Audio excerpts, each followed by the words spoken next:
What's happening, lads? We're here to tell you about our Patreon membership that starts from just £3 a month. It is the biggest Patreon in the UK and the fastest growing Patreon on planet Earth, kid. Dan, why is that? You get early access to the public episode.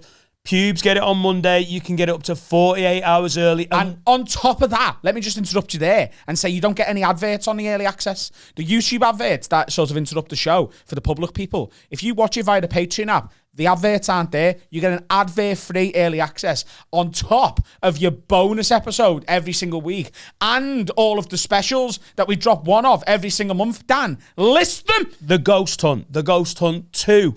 We've done so many lock-ins and they've got more drunk and more ridiculous, and we've got more planned. The roast of Adam and Dan, blind date. This is all part of the Patreon membership. Everyone from £3 to 5 to 10, even if you sign up for the lowest tier, you get all the bonus content. People get early access to tickets as well. It's the only way to see us live, basically. Yeah. If you're not a patron, you're not going to get to buy tickets to see us live. Apart from the Arena show, which is on sale right now. It's on sale publicly. You can get tickets at gigsandtours.com. Friday the 9th of December, we changed the UK and worldwide podcast game by throwing the biggest ever podcast party at the Echo Arena. It's not the Echo Arena anymore, it's the M&S Bank Arena, but I don't care. I'm old school. You can get them right now. Tickets are still on sale. Come and join us for the biggest night of this podcast and all of our lives. Do you know who got the best tickets for that? Patrons, because it was on there first. Patreon.com/haveawordpod. Enjoyed the episode, you filthy animals. Go ahead. Wag wag, leads. You're listening to the funniest podcast in the game with Adam, Dan, Sensei Carl, and Finn. This is the one and only Have a Word. Brought to you by Manscaped.com, the very best in below-the-belt men's grooming. Go, Ed, get on me. Hiya, mate. Hi. Oh, God, come on. That feels like it's a bit too much. That's blocking out. How are we? I'm very well, thank you. I've had... Those hair transplants are really coming along, aren't they, Dan? Yeah. I've actually get quite moody because of all the hormone injections I've been taking. But it has left me with a rather sort of sultry RP, which I'm enjoying. You know what? I'm actually so thirsty for a can of Sneak right now. Sneak energy drink? Sneak energy drink. I find that the trials and tribulations of everyday life and the commute from London, where I live, up to sunny Runcorn, it just it leaves me so thirsty for a can of naturally flavoured carbonated energy drink with sweetener. What flavour's that, Dan? It's Purple Storm. And it is really cooking up a storm in my mouth, I can tell you that for free. It's vegan approved, so no animals were harmed, apart from... And you love the fact that you can use the promo code WORD10 for your Sneak energy drink. Word 10 is the promo code I use when I'm getting my Sneak energy drink in, actually. It's just a really effective energy drink that if you want to kind of work out, or if you're an actuary and you find your day-to-day life quite tedious, give it a little bit of pep. With, a bit of liquid cocaine. Actually, where did that come from? I was thinking about all our huge actuary-based fan base. All the people that might need a little bit of Sneak in their life. I think it's probably, if you have to go through your vehicle registration document, Sneak is your friend. You know what I mean? What's your favourite Sneak, Dan? I know that the Purple Storm's what you're having. This is Alfie. Oh, Purple Storm. I like Violet Hurricane. I like Magenta Breakdown. They're all really nice flavours. Magenta Breakdown. It's an 80s band, isn't it? Yeah. Well, they're all named after 80s bands, aren't they? Because that's what all of them drink now. Now all the 80s bands are in recovery. They drink Sneak to give them a little bit of pep. Where once they would have used cocaine and underage prostitutes. So it's a real. It's not just allegedly. I said 80s bands. Yeah, it's just I don't want them all to sue us. So you think that would be a busy evening, wouldn't it? I tell you what, if I was going through all the paperwork trying to defend myself legally against 80s rock bands who thought that I'd need a can of Sneak for that. I really would. So is that a supplement for underage prostitutes? No. You mean substitute? No. No supplement. So, on top of underage prostitutes? Yeah. Right, okay. No. No, I think what it is it's a just if you're finding life a little bit, you get foggy brain, don't you? I got the train here this morning. I got an early train. Yes. Woke up. During the strikes as well. What I really liked about getting the train this morning is you were working, or you were getting served by the least popular members of Venti West Coast, like all the people with the least friends. And so they had to be really friendly with you, doing my standard Premiere upgrade. Hang on, are they the ones who broke the picket line then?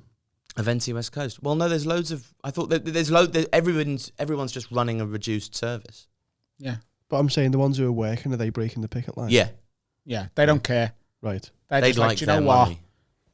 This is all right. Right. I'm quite happy with me pay. Oh. So all those gobshites over there.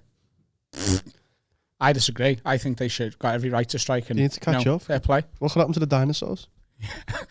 Did you see that? I quite want to unionise. Should we unionise? Comedians. Yeah. I think the internet's sort of influence on the comedy industry over the past sort of 5 years in particular, and obviously before that, I think that is becoming a sort of way, like a modern age version of a union. So what can we do about the fact that in the late 80s, early 90s, people would do comedy clubs and get paid 200 quid a gig in the realm of £300 a month rent, £200 a month rent, and £2.50, £1.50 pints. Uh-huh. And now it's 200 quid a gig in a different world. I think what we can do is all-star podcasts build our own fan bases and then sell out rooms and take the ticket money rather than giving it to the comedy clubs. That is such an incredible... we can all start podcasts, can we? You say that as the owner-operator of this podcast. That's such a Tory mentality. Oh, well, I did it, so everybody can do it.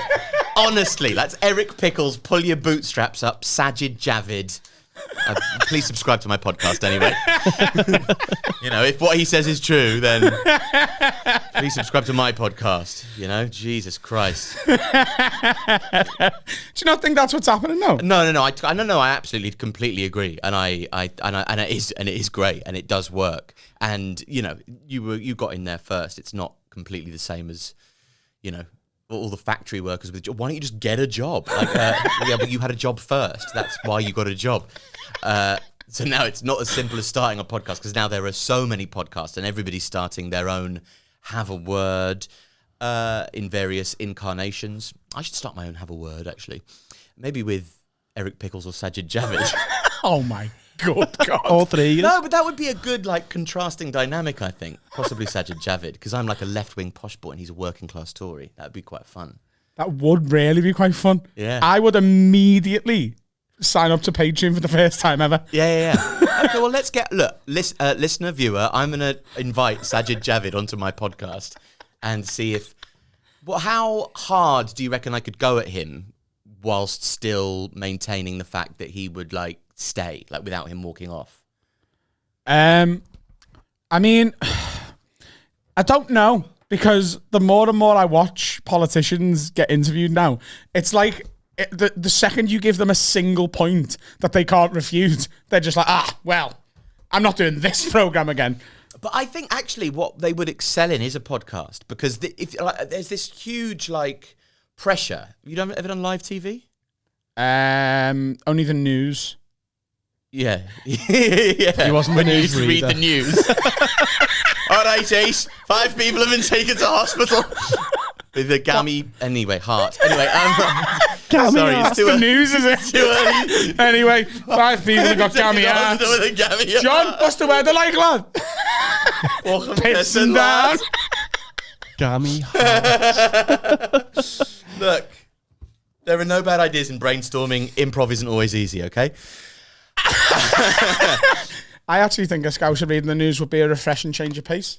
Yeah, it would. It would. Yeah. Totally. And I don't mean like a soft Ringo Starr, South Liverpool, Egbert. Yeah, I've got me coat and me boots on. Radio Boots on. Scouts. No, What's happening here? This is Radio City Talk. I don't want that. No. I want someone I want like ITV to go, right, Trevor McDonald, gone. We need the new Years Trevor ago. McDonald.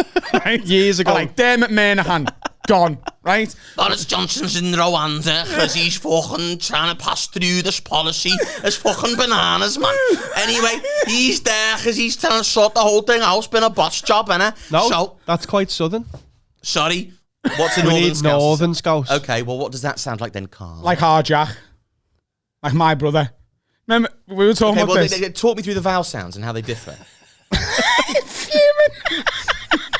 What have I done wrong? Do you remember when we went to, because me, you, my little brother, and your little brother, and my mate Josh, we went to Paris together for the Champions League final. And we were talking about the fact, when you first met my little brother, you said to me, why do you sound the way you do? And why does Jack sound the way he does? And why is it so different? And what did I say to you?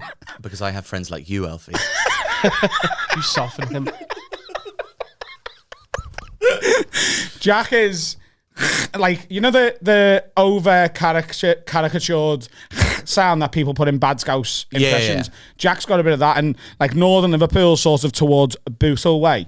That is like, that's what I'm talking about. That's what I'd like to see on the news. That's Okay, I want, Jamie Carragher. yeah. Okay. Why? You got your Gaddafis, you got your Assads, you got your Mubaraks there. And loss of their power has created a power vacuum in those countries. So now people are fleeing oppressive regimes, and they're going past Lampedusa. They've circled that there, and they're going up into northern Italy, and they're going to go to Calais, where they're looking for refuge. But what we're going to do is we're going to send them to Rwanda. Circled it there. He's going to freeze it. There. There. Yeah, that's a good idea. That's a good idea. But yeah, unlike the Rwandan policy, which is a bad idea. it is a bad idea, isn't it? It is a bad I idea. agree. I agree with that. Based on the 3 tweets I've seen about it. I the only time I've done live TV is when I was on the news. I wasn't reading the news. It tastes good. Yeah. lovely kind of Why did you ask if I ever done live TV? Because the politicians that you get on the television, they, when they're on live TV, when they're on Question Time, I can't remember the last time I watched it, but whenever they're on some news program getting interviewed by whoever, they're all doing live TV. So everything that comes out of their face, like imagine if all you were doing was trying not to say cunt fudge. Like on live TV, you just knew it was the end of everything. Like all of your money, your 75 grand a year that you get, that's like, you know, feeding all the children who you love, and it all gets ruined as soon as you go, you're a piss. Like, and it just flies out your face. So they're not thinking about what they're gonna say. All they're thinking about is what they're not gonna say, which is why everything comes out like, I think the idea is that, because everything that they want to say is just, fuck you, you loser. Shut up. Like, oh, I've got a comedian on here. Shut up, idiot. Okay, I'm a MP, member of parliament. I was elected by people. Shut up. Who are you? Armando Iannucci. I like Alan Partridge too, but I don't give a fuck about your Afghan evacuation policy. Back to the studio. Armando Iannucci is a bad example because he's probably quite a good person to ask and quite clever in those situations. But if you got him on a podcast and you just said to him, listen, if you don't like it, we'll just say, cut that. We'll get producer Pavel. My producer's going to be called. Pavel, yeah. Nedved. Pavel Nedved. Yeah, Pavel Nedved's going to produce. And the Tories will quite like that because Pavel Nedved looks a lot like Nadine Dorries, doesn't he? He does. Same left foot as well. So I'm going to get them to relax. I'm going to say, look, safe space for you to just, we want to get your personality out and and I'm going to be empathetic with you about, this is one of the hardest things I think about this kind of Start of a really good Pavel Nedved joke that now I can't. It went too far, but now I can't. Well, I think you found a way. Do you know what I mean? Go on. Yeah, because a lot of people see him as a right winger, but all he wanted to do was be in number 10. Yes! That is great. I had to, you know. That is great. Usually when people do like a politics football joke, it kind of goes along the kind of left wing, right wing, da-da-da-da-da. That's a bar, that, you know. That is great. That's because the number 10 is something we hadn't even thought was possible in the realm of the football politics joke world. of which I'm on many Reddit threads.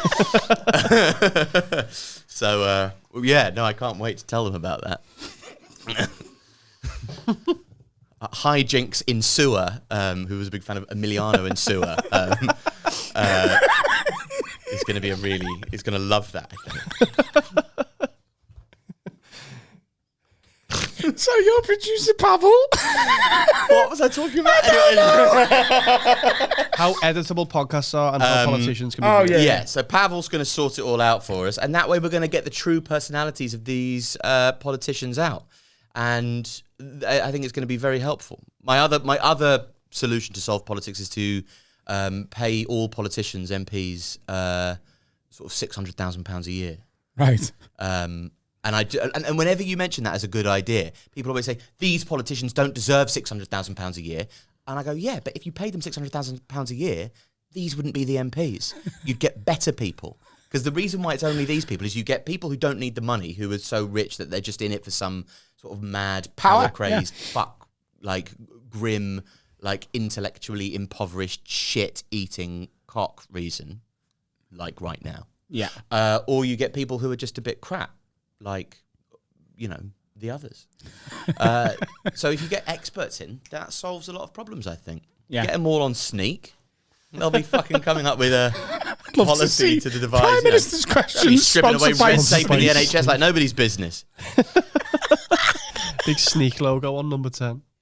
Here's the thing, though. Like, if I was a politician, right, which, never say never, Terrifying. right? Twice. What do you mean terrifying? You You know as a full well politic- I'd solve some problems. What problems? Give me a problem and I'll solve it. Currently, Yeah. rail prices. Rail prices. Yeah. Privatise, nationalise them all. Privatised. Again. Sell them to bigger corporations.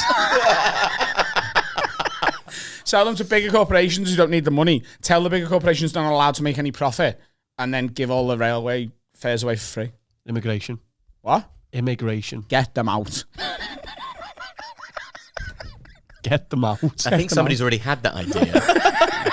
I think actually somebody's in Rwanda right now. Sling it up, mate. Full.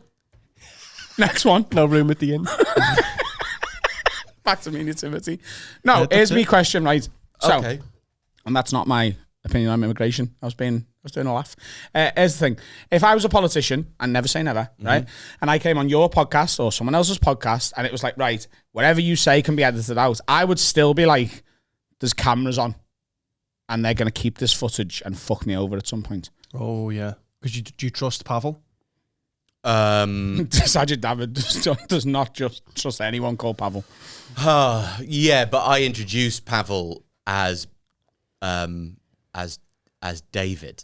to Sajid Javid. Hello, I'm David. Hello, I'm David. Good to see you. David. Suka. Yeah. But I think could you draw up some contract that would give them like right of refusal on if they if I said here's the final version of you happy with that. Think about if you get this right, Sajid, this is going to do wonders for you. Yeah. Wonders for you. But then I know full well that me as the host of that would sign that contract and all that, and I would release it exactly how they wanted the thing to go. But then I'd also do like the outtakes where Sajid David is just gone, fuck, piss, shit, cunt, twat. Yeah, same. But that would, I think, that would endear people to him. Humanise Those him? sorts of outtakes. Because it's like we're in an age of like where you can just go, did you like piss on a child? And goes, oh, yes, but it's fun. Anyway. Oh, yes. I actually think the world would be better. It'd be a better place if there was no decorum. Do you know what I mean? If there was no That's false... your world. Yeah, I know. Zero false decorum. If people, especially politicians, could just be honest and just be, lad, it's fucking hard to do this, It's really hard. There's no right or wrong answer. I'm doing my best. Fuck off and leave me. I completely I remember a David Cameron interview where the interviewer says, "Hey, why are we selling so much arms to Saudi Arabia?" And he kind of goes, "Oh, well, it's just good to know them. Like, I mean, I don't know. They're nice. I like them. Like, shut up. Fuck off. I don't know. Just leave me alone." And if he had just gone, "Listen, they are as good as shit is going to get. And basically, they have lots of information on people that want to murder us. So basically, I send them loads of weapons so they can kill people that they don't like, so that the people that they don't like who they kill don't kill us, and they give us the info. It's not ideal, people die, but I sort of value this life, the life of where I am in control, than their life. They can sort of kill each other themselves, don't care. That's not my problem, not my job. Do you know what I mean? You know, Prime Minister of the United Kingdom of Great Britain and Northern Ireland. That's me. And I don't really care about anywhere but England, to be honest. So just, especially if Saudi Arabia were like, give us some guns so we can shoot Welsh people, I'd still give them the guns. I am just going to Pontypridd. And nowhere else, I promise. John Okay, Hartson's yes, well, dead. you can still have them then. That's a good deal. I'll take it. What politician would be best over there? Over there? On the couch? Any? I don't know. Joe Biden. No. Why? I'm not sure speaking is necessarily his strong suit, is I it? For think hours it'd on be end. Incredible. He'd be a kid for half of it. He'd fall off the couch. The whole thing is he's not old. He was a young bloke with a stammer, and now an old bloke with a stammer is like demented. Like he's always had the problems with his. Have you seen a video when he says you can sum up America with one word and then doesn't say a word? Well, yeah, he's stammering. No, he goes, If you wait long enough. The video's only not 5. stammering. Twitter only allows 2 minutes 20 seconds for a video. He says it 2 minutes 30 in. He just saw American in one word.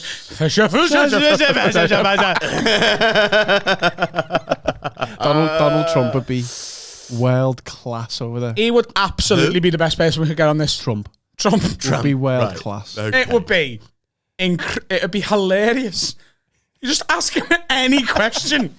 Do you know how big this podcast would be next week if Trump was on there? How much do you reckon we could get him for? Well, You don't know, 10 mil, wouldn't you you? couldn't pay him enough to be on it, like. You could You don't probably reckon? go. 10 mil? You could go to, if you like, this is, have a word, wag wag lids. We're here today at Mar-a-Lago Beach Resort. And we're going to be interviewing one of the sickest lids ever, who's been President of the United States. Give it up for Donald Trump. It would be incredible. I reckon it'd be like a 15-hour episode. Do you don't think I'm right, though? Nothing like more candid and just honesty. Do you In not agree all with that? walks of life, yeah. But that's Like, not I how want to things see, work. like, emotion in newsreaders. I want them, like, I find it quite... Oh, no! Yeah. No. But you know when, like, they have to deliver bad news and they have to deliver it like they're fucking telling you what time your parcel's going to get delivered? They're like, oh, yeah, thousands died in Syria yesterday. Hello, a bad person did a bad thing today, and you can tell it's a bad thing from the tone of my voice. Now go into like the rabbit who escaped. So I was going to end the show with a rabbit who escaped. I think you're getting the news confused with the one show, you know. No, news round.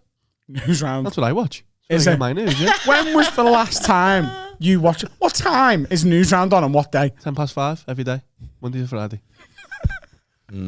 Yeah, I don't know whether that's true. My kids aren't. You could have said anything then. You could have said 3 o'clock in the morning. Okay, what about a person who you call 999? Would you want them to be the same? Oh, lad, are you missing? Is he all right? Lad, my brother died that last week, you know. You want them to be like, okay, sir. You don't want any emotion there. It's being shot. What are you going to do? Have you got a gun? Lad, shoot them back. Get them now. You need some people to have some level of, like, chill. I Don't think, yeah, you're definitely right on the the emergency sort of response people. But I used to have a bit about, you know, that we'd be able to empathise more with the problems that were going on if people reacted in a certain way. And we've actually, during the Ebola crisis, we've actually got Stephen there at the signs of these going on. Stephen, what information do you have from where you are? Okay, and there's just this shit coming out of people's mouths. Oh my god! Oh, don't touch me!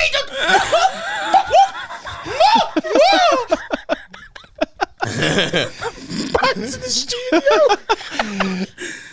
studio. We are Thank you, Stephen. currently scheduling a request to have a meeting with Melania and Donald Trump, which you can do online. Right, okay. So we'll get back to you on whether that's successful. Could you sort me out with Sajid Javid? I'm sorry, just while you're at it. We'll do them all on the same day. Finn, can you defo? He's doing it. Okay, lovely. Keep your eyes peeled for that one. Yeah, we want. Who else would be? I mean, is there an interesting choice? I feel like maybe, or it'd be good to get Neil Kinnock on. Okay. With his big Welsh voice, and because he's got. Well, first of all, it's always a bonus to have a lovely speaking voice. Yeah. But also, because he's not technically a politician, he's retired anymore. He doesn't give a fuck. Yeah. So- It's like when Ed Miliband started the podcast when he got fucked off. Reasons to be cheerful. I've been on that. Have you been on it? Yeah. Fuck off. What's he like? I had a man bun at the time, and he took the piss out of it. So I think, good guy. That's sick. That's cool as fuck. Yeah. So, and the thing about Reason to Be Cheerful podcast is that you pitch policies. So I was pitching policies to Ed Miliband, and he liked one of them as well. What was the policy that he liked? To make philosophy a necessary curriculum, part of the curriculum for primary school children.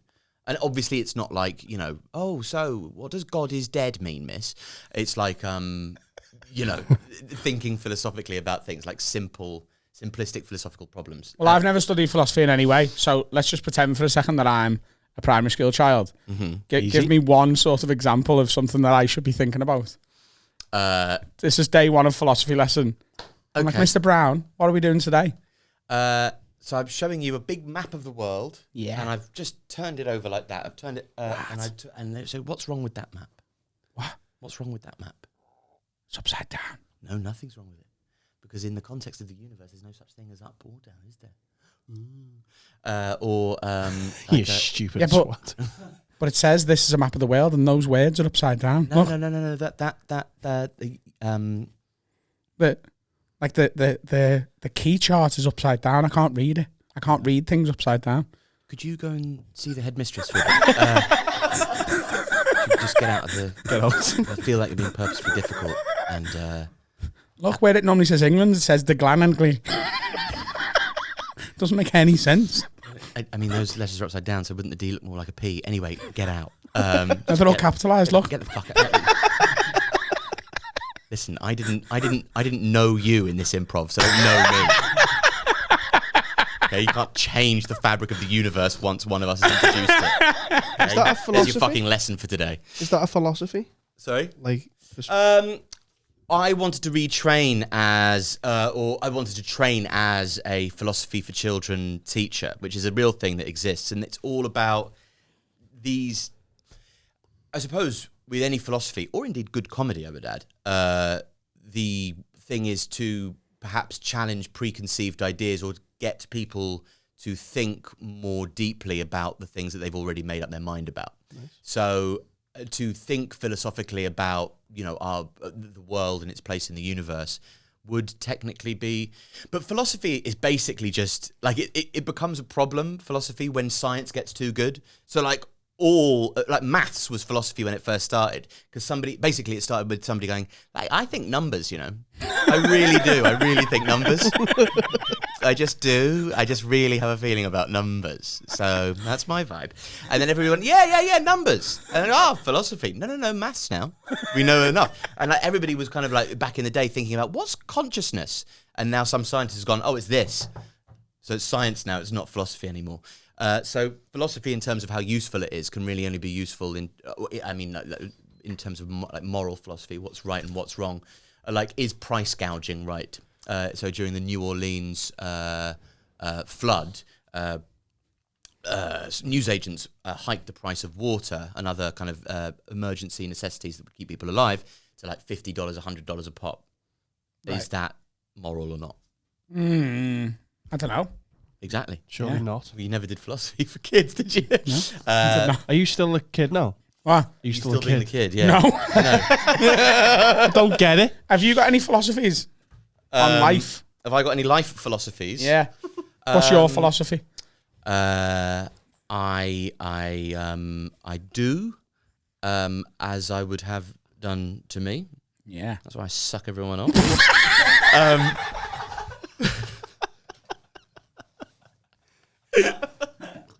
Everyone. Remember when I was sucking you off and you went, "What's this for, lad?" And I went, "We'll see." Just paying my cosmic debt. Debt, which means you're behind on your payment for it. I was thinking, I've been looking after my kids all week. Jessie's away in Bolton filming something very exciting. Keep your eyes peeled. And I've been with my kids all week. She's a new piece of K tribute act. Lad, I'll cut it out. Garlic bread. That's her doing. Her voice is like that. It's not. I'm not being a misogynist.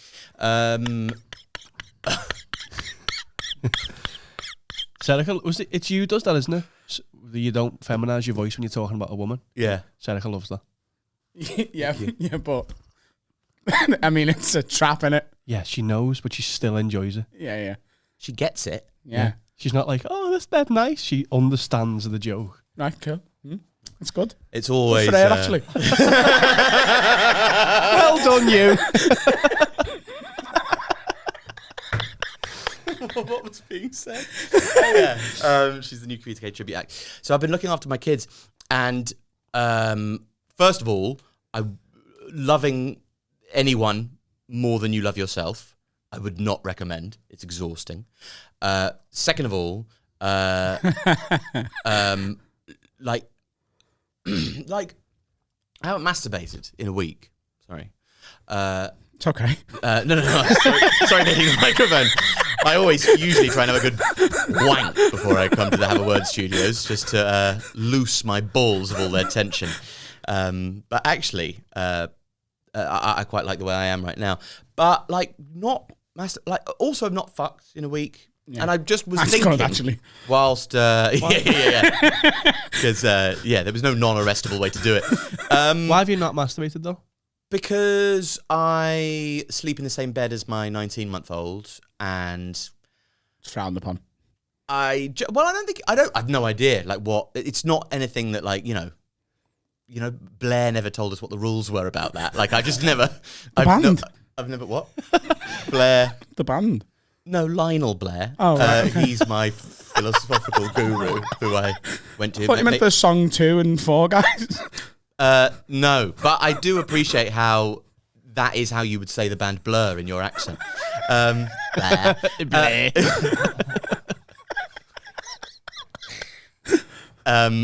Right.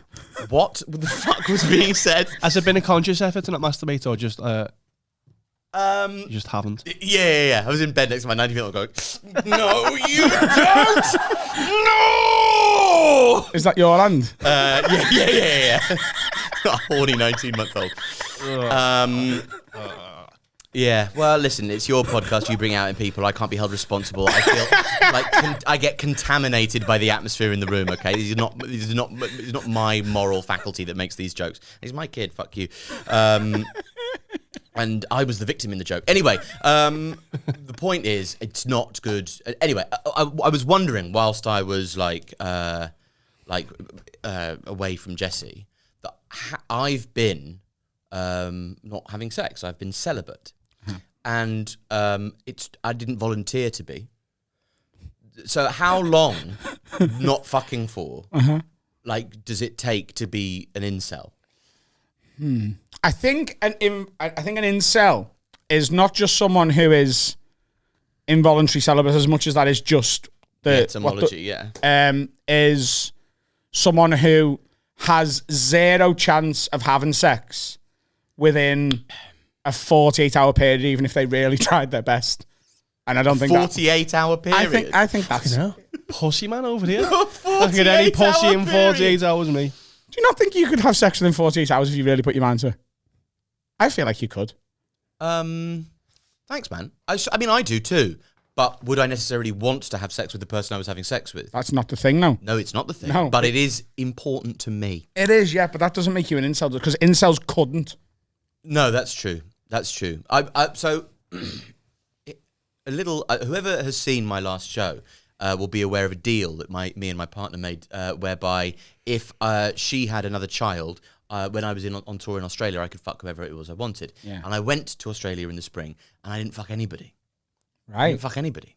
And the whole, it was it's incredible, the feeling, like, because you always think that you want to. I think my ideal relationship, like in terms of dynamics, is just a very standard, like, monogamous relationship with just a little bit of cheating every so often. Right, okay. That would be my ideal, Yeah. if I could choose. Having like a little month where you can go away and have a kind of, your bogan fuck party, as I call it. It's the greatest trick the devil ever played.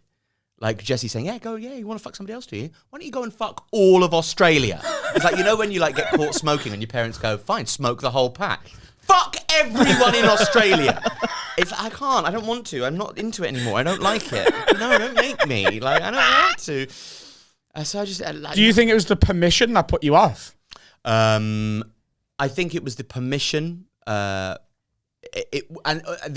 choreography of it. Like, it was too pragmatic. I think, like, also, how do you go about it? You don't want to lie to anybody. You could go and meet somebody in a bar. So what do you do? Or where do you come from? Where do you live? I live in London with my girlfriend and my 4 children. Like, it's not, so do you want to, like, as soon as I finish sucking this bloke off, we can... I've got to suck him off, or I can't let you because I'm actually in debt at the minute by a cock of one, and I need. Can you just wait?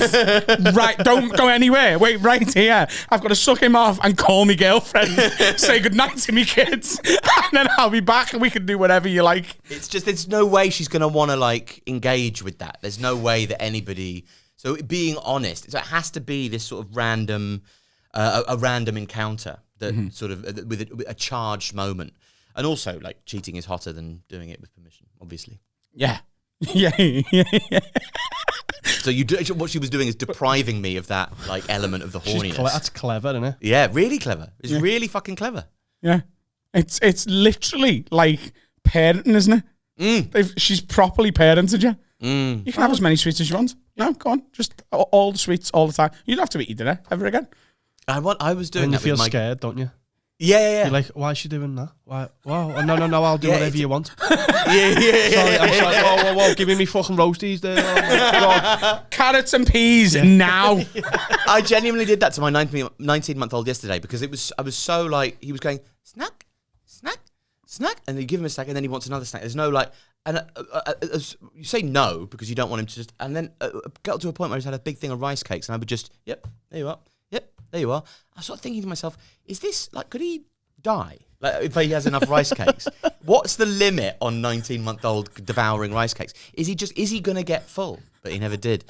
And and he really taught me a lesson about my not fucking anybody in Australia. Fucking eat the rice cakes, you know? Because you never know. On the news, some kid died in London today because he overdosed on Ryvitas. Anyway, over to John to Webber. Anyway. Ryvitas is a real throwback food, isn't it? You don't get too many Ryvitas anymore, do you? I was talking to somebody the other day. Oh, yeah. And I said, what did you have for lunch? And she said, I had a ham Ryvita. And I said, what do you mean a ham Ryvita? That's another thing. She said, yeah, sometimes I just get 2 Ryvitas, put a bit of spreadable cheese and ham on it, and have that as a sandwich. And then looked at me like I was insane. It's just a bread replacement, isn't it? Yeah, but there's no such thing as a bread replacement, is there? No. Otherwise, you could have 2 of those fucking coffee tables with a bit of ham on it. Less bread replacement. Less edible than Ryvita, though. You can't replace bread. Well, bread is just bread, isn't it? Yeah, sure. I mean, yeah, sure. But I mean, like the functionality of what bread, like, I suppose everything is a bread replacement. Yeah. This is philosophy for kids. Everything is a bread replacement if you use it like bread, because it's replacing the bread. So if you did put a coffee table on top of that coffee table with ham and cheese in it, it would be a bread replacement. It would just be a bad bread replacement. A worse bread replacement than 2 Ryvitas is, but 2 Ryvitas is probably a better bread replacement than 2 like bits of, potato cakes, something like that. A worse one, like the Ryvitas would not be as good. Yeah. But my argument, I suppose, is not that there's no such thing as a bread replacement. Is that there isn't a good one. That's what I meant. Well, when it's more chicken in KFC, when they do the chicken. No, it's bollocks, isn't it? I don't like it, but I'm just asking. You mean when they did like 3 pieces of chicken and they were like, we've replaced the bun. Oh, a double down. Yeah. A double down. So the bread is chicken. Yeah. absolute bollocks, isn't it? I had a vegan double down in Melbourne, of all places. Just 3 loaves of bread. Stodgies. 3 fucking buns and gravy on. It's a vegan double down. Just keep adding bread to it. That sneak's gone right to my head in a good way. It was 3 bits of vegan chicken seitan. I think that's why I didn't fuck anybody. I was trying to recover from that. They're just 3 lumps of gluten, aren't they? Yeah. That's all it is. Yeah. I had a seitan burger once. And That's never good, is it, for you? oh my good God. Did it play Merry Hell with your batty? So other than that day, I haven't passed a solid since 2002. And that day, I passed like a ceiling-sized lampshade. Solid shit. I now understand why women complain about giving birth so much, because it was like pushing a baby out of my arsehole. That could Would just be a not normal recommend. poo, that you don't experience ever. No. I've had normal poos before, and I remember them. I remember them fondly. I really do. This was not a normal poo at all. It's a paving slab. It was like getting a bollard out of my arsehole. Jimmy? Do you know what I find helps speeds up my digestion slightly is a can of Sneak. That would have helped it come out no bend. Jimmy Bollard! One of the Bollard kids fell out my arsehole. What a day. Is that enough, Sneak?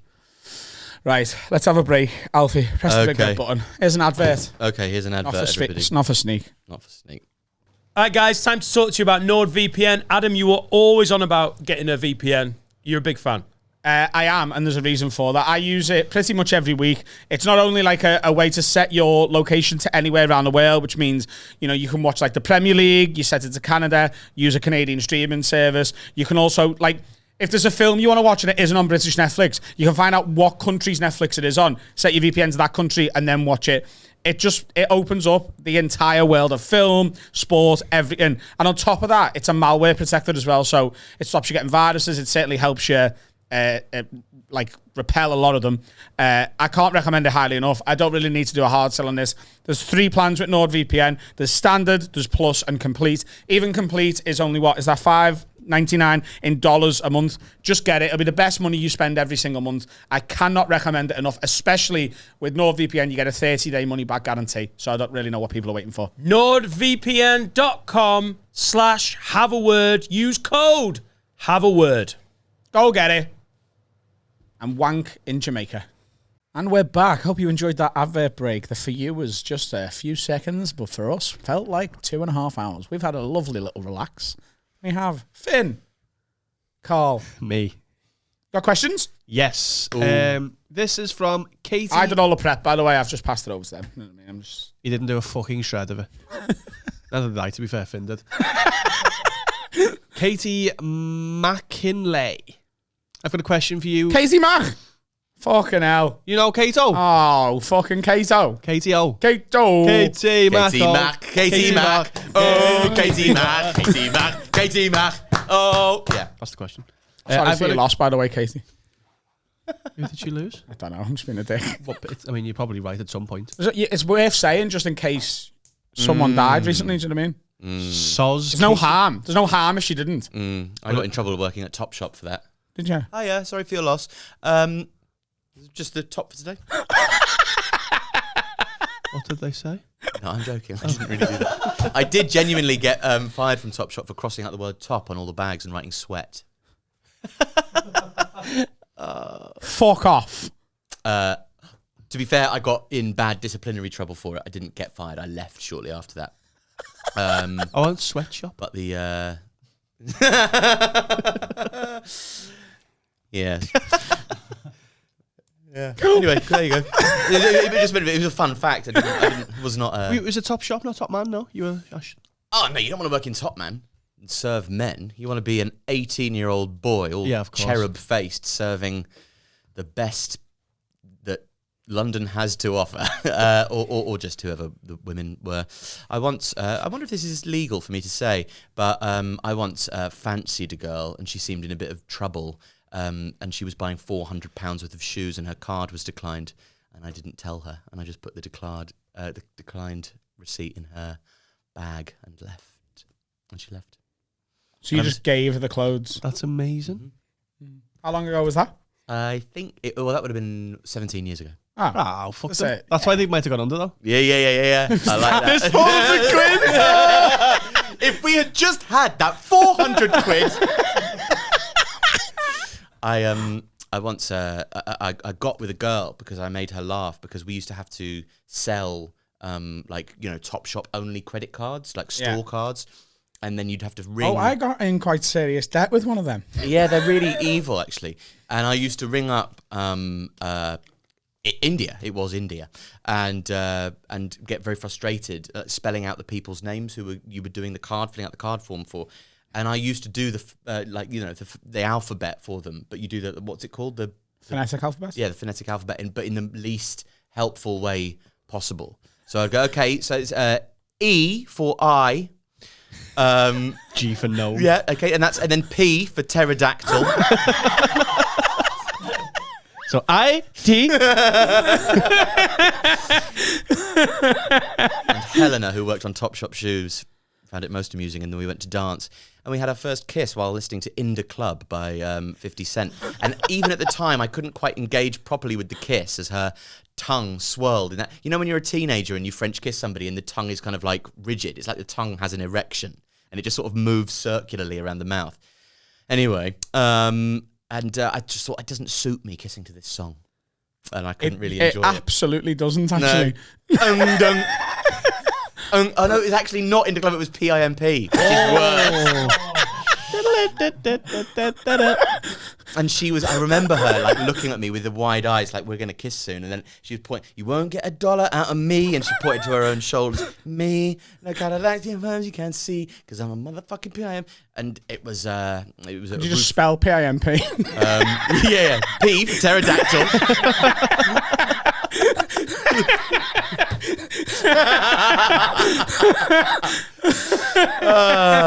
Sorry, Finn. What were our questions? I always like to reminisce about having worked in Topshop, because it's important for people to know that I did a real job with my posh accent, just to prove that I'm real. You were also an Uber driver? Was he also an Uber driver? What? But that's much less like. You want to charge your phone, mate? Is that you? No, that wasn't me. I did once. I was taking 3 Indian lads to King's Cross. They were going to Paris to go on their stag do, and they when I got in, they sort of they got in hesitantly, like they weren't sure whether to get in. I mean, come in, and they were all looking around like there was a hidden camera in there. And then when I got on fake taxi, and you were like, "Look, lads, I have to suck you off."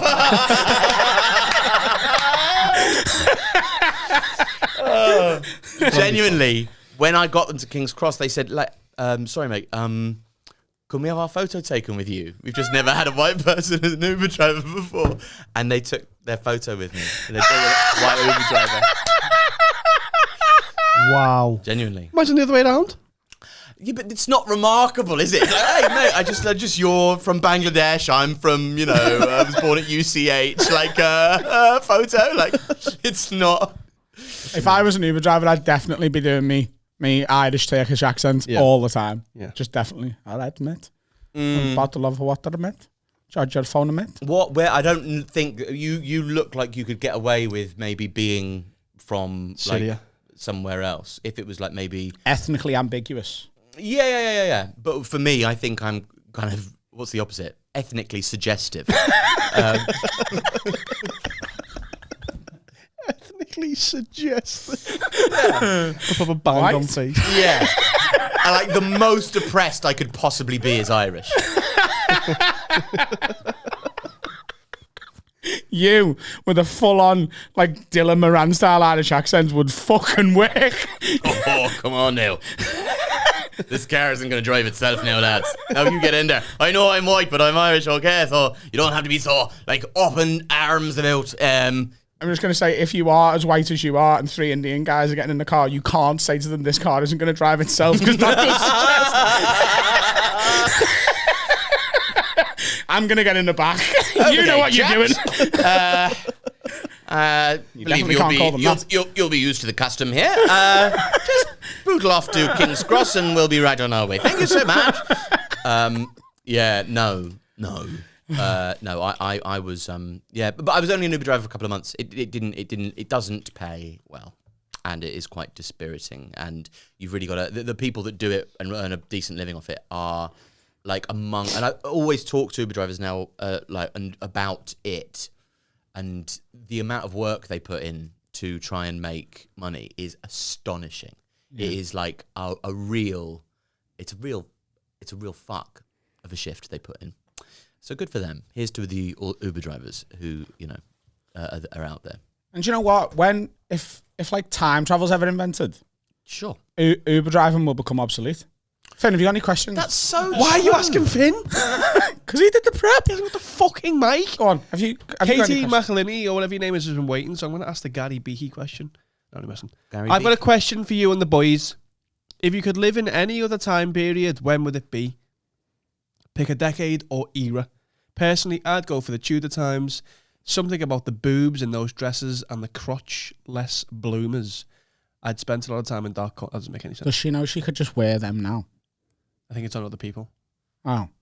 Love the pod, making me laugh. So basically, if you go back to any decade or era, where would you go and why?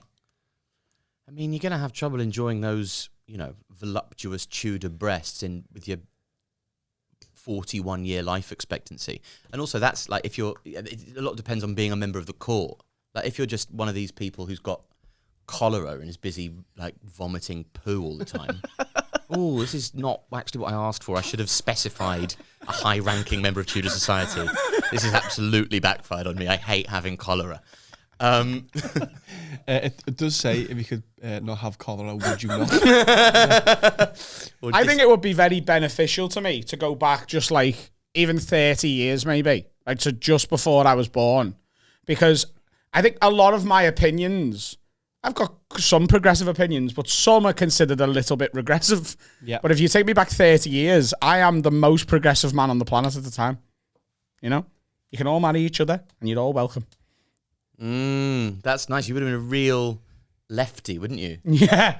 Like 85. Yeah. Do you know what's interesting is that Priti Patel's dad ran for UKIP.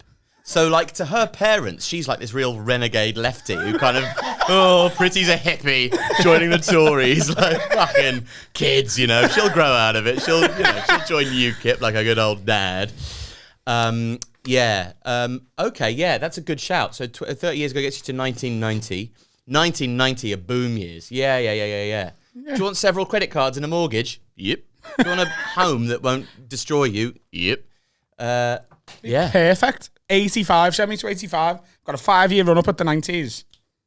Fucking nail it. I wouldn't enjoy the football too much, I don't think. I wouldn't want to relive that. No, but I could become manager of Liverpool Football Club and change the way the club's run and get rid of United's success of the 90s. Okay. Well, I hadn't factored that in. That was stupid of me.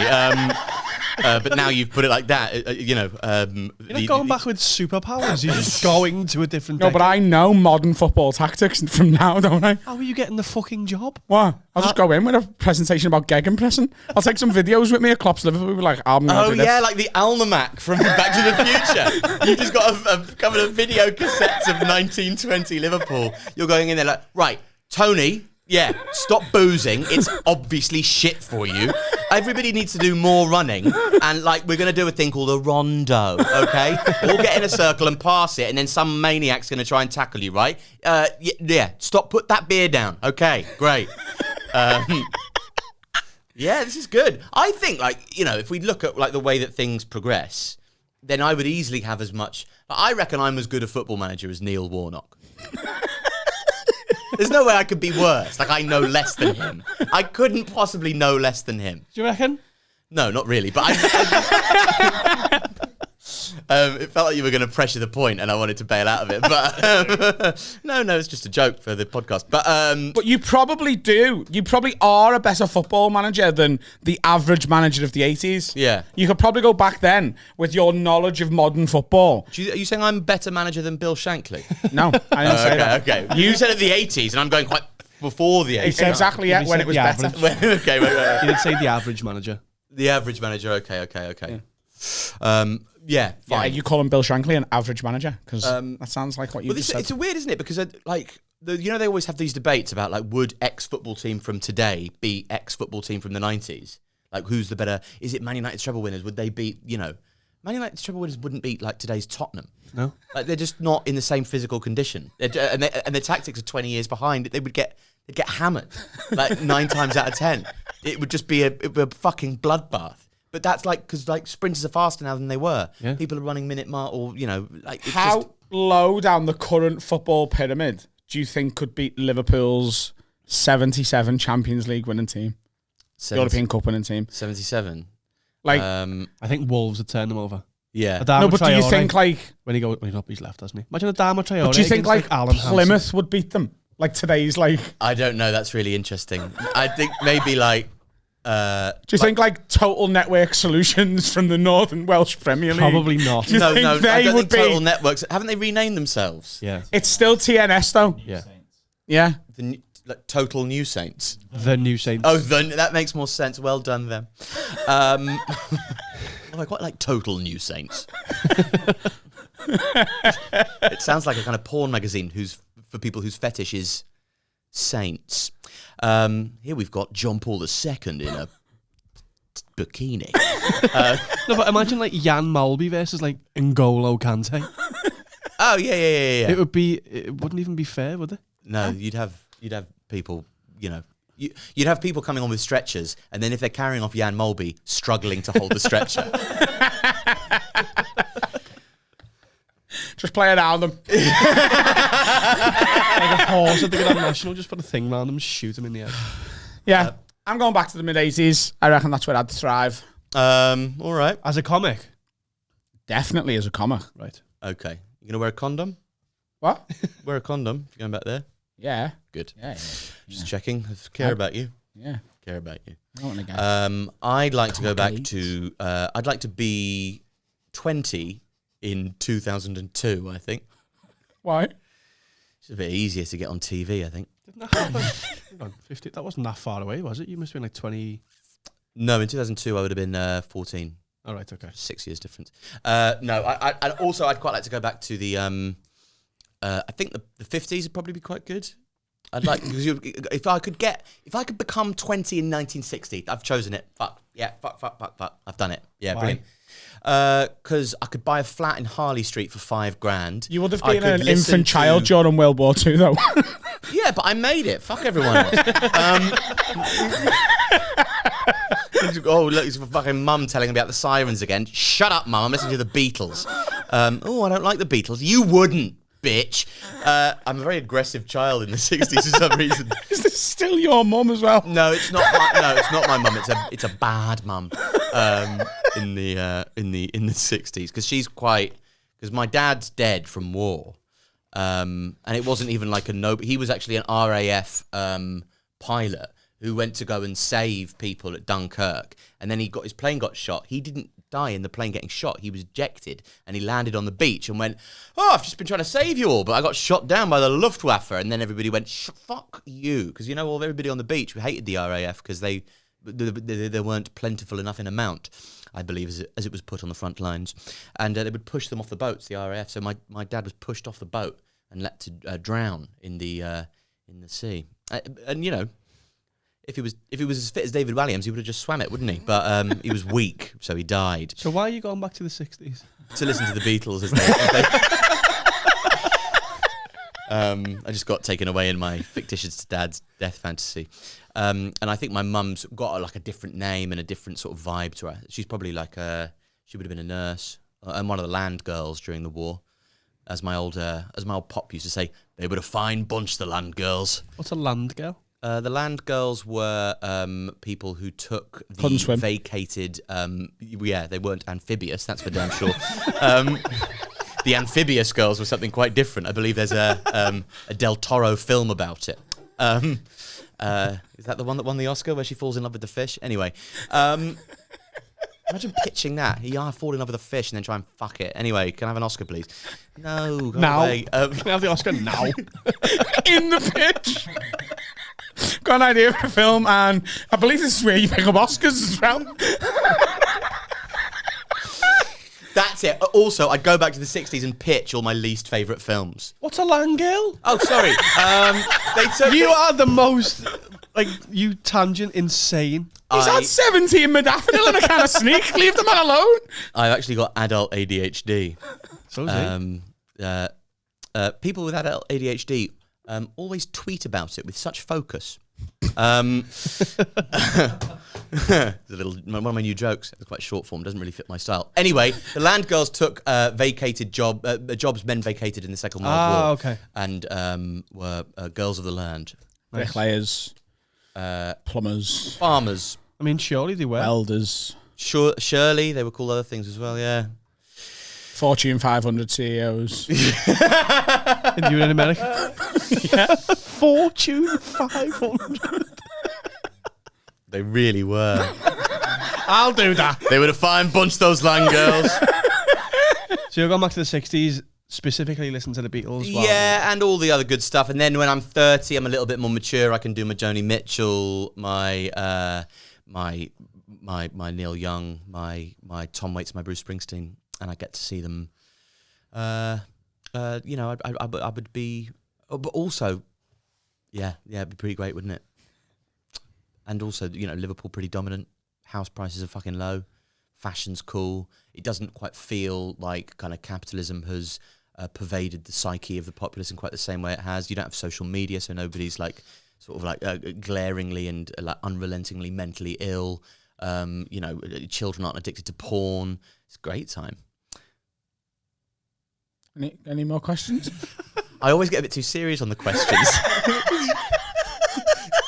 Got a few have a word bad habits, and one of them is taking the questions too seriously.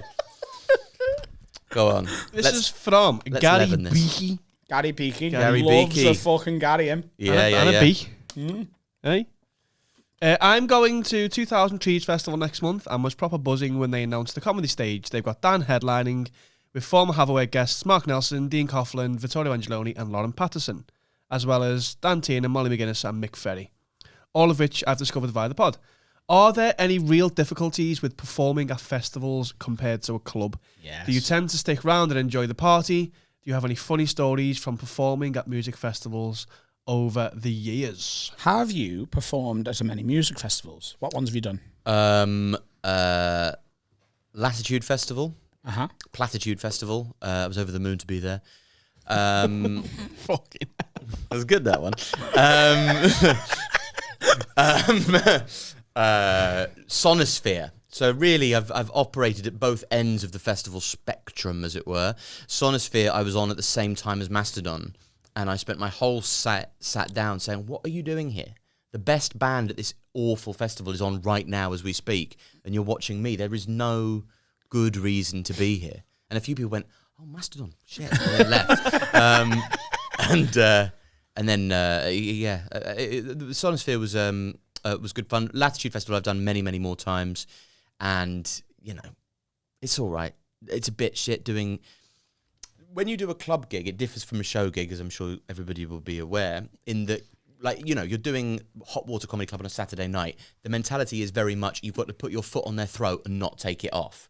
And if you do, then I don't know what the collective noun for a group of, scouse hens who are high on coke is, but that, a trouble of scouse hens on coke, and you've got to maintain that. It's weird. It's almost like it's all a step beyond a festival gig. Do you find that? Because you've got to not only put your foot on their throat, but almost get them down in the first place to have their throat trod on. He's quite violent imagery, So I've only ever done 2 music festivals. Now I know that I can totally understand the difficulties just through context and experience of other stuff, of how bad they would always be.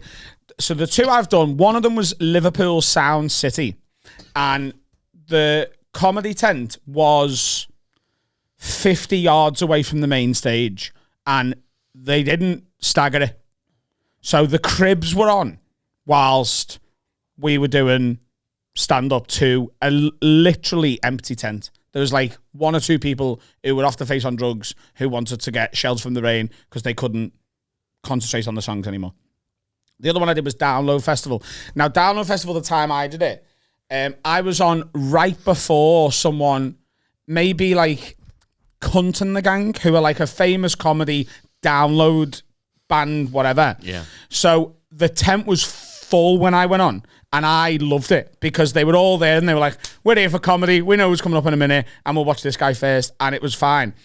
It's not ideal because in general, like the things you're talking about is people are going to a music festival for music. The cabaret tent, or whatever they call it, the comedy tent, the alternative stage. Oh, I'm lying. I've also done Kendall Corner, but I was on in the late tent once the music had stopped. It was like the little after hours thing. That is the best environment for having done it. And I think some festival, I mean, Latitude Festival is much better for that because it's so spread out and it has lots of different things going on. Although they do place the comedy stage quite close to the main stage. So it is, you do tend to sometimes kind of mash up with George Ezra. And, you know, we have quite different fan bases in that mine are much older than 7 years old. And Sonosphere, Isle of Wight, I had to kind of do... I almost started to kind of MC my set because it was over the top of Robbed a Bank happening so loudly. So, yeah, it's a real problem. But if you get people coming in and you create an environment, you can have like... Where did you learn to do your greatest hits in a fucking helicopter?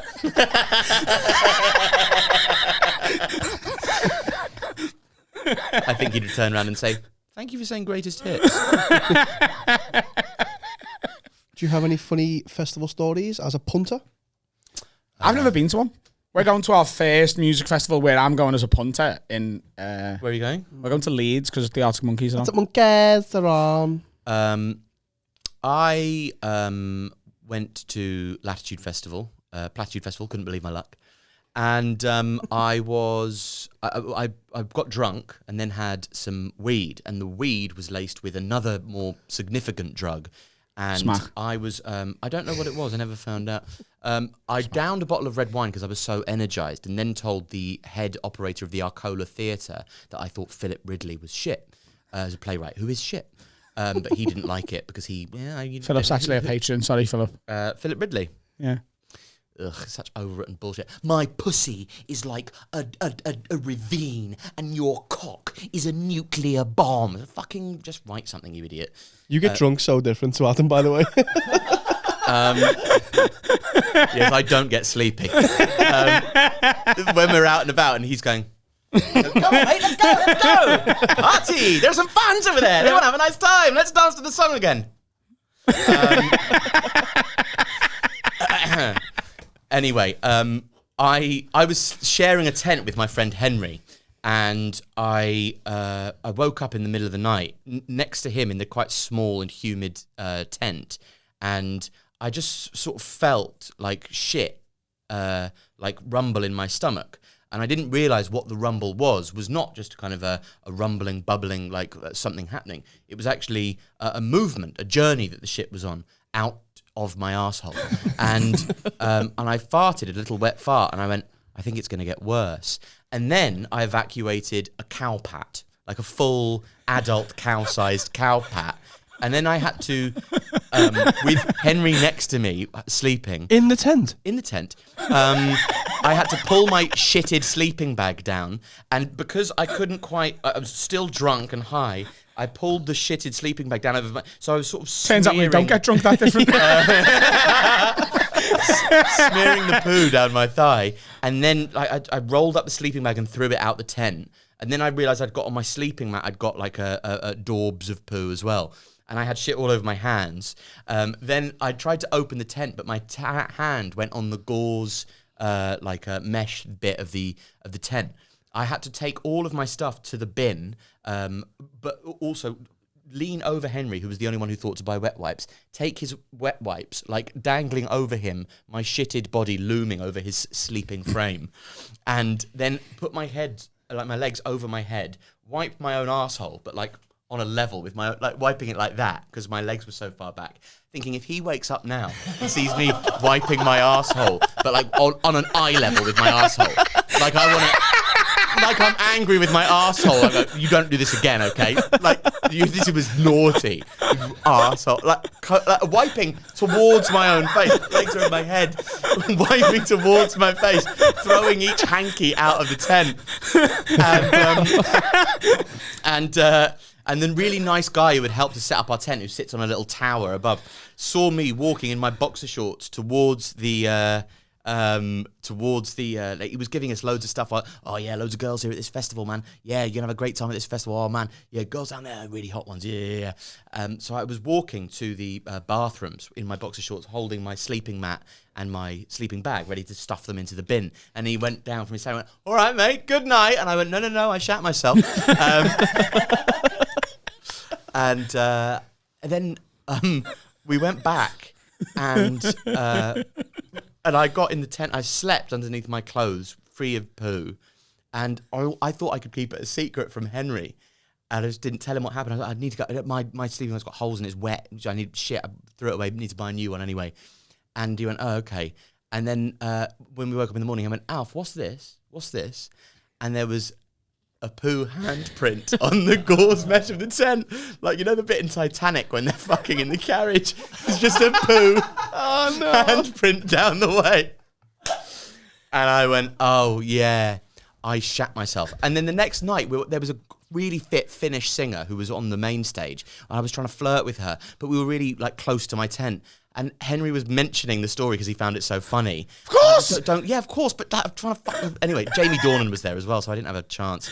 And Jamie Dornan was really, really sweet and told me about a story that he'd shat himself, and I felt a lot better. The end. Good story. Thanks. Thanks. We're not going to follow that.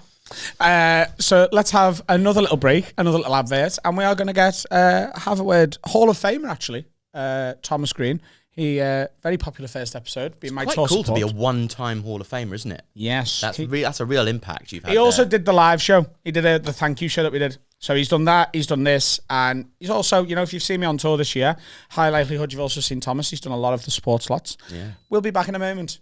Au revoir. Bye. Hit the button, Johnny. What's happening, ladies and gentlemen? It's Adam here. I'm here to tell you about this week's sponsor, and that is stitchfix.co.uk. If you don't know how Stitch Fix works yet, don't know where you've been, they've been a sponsor of us and a supporter of us for a while. It's basically like having your own online personal shopper. Summer is right round the corner. We all need a brand new wardrobe. What you can do, you can go onto stitchfix.co.uk/word. Very important to use that bit so that they know that we sent you.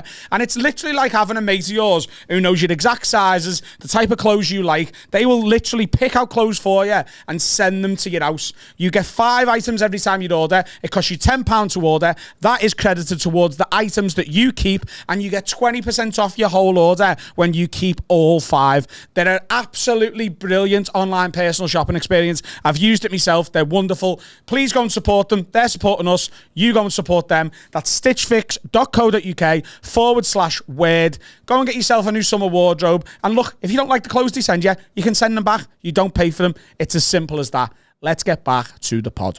Welcome back to part 3. Dan is obviously away this week, hence our fabulous co-host, Alfie Brown.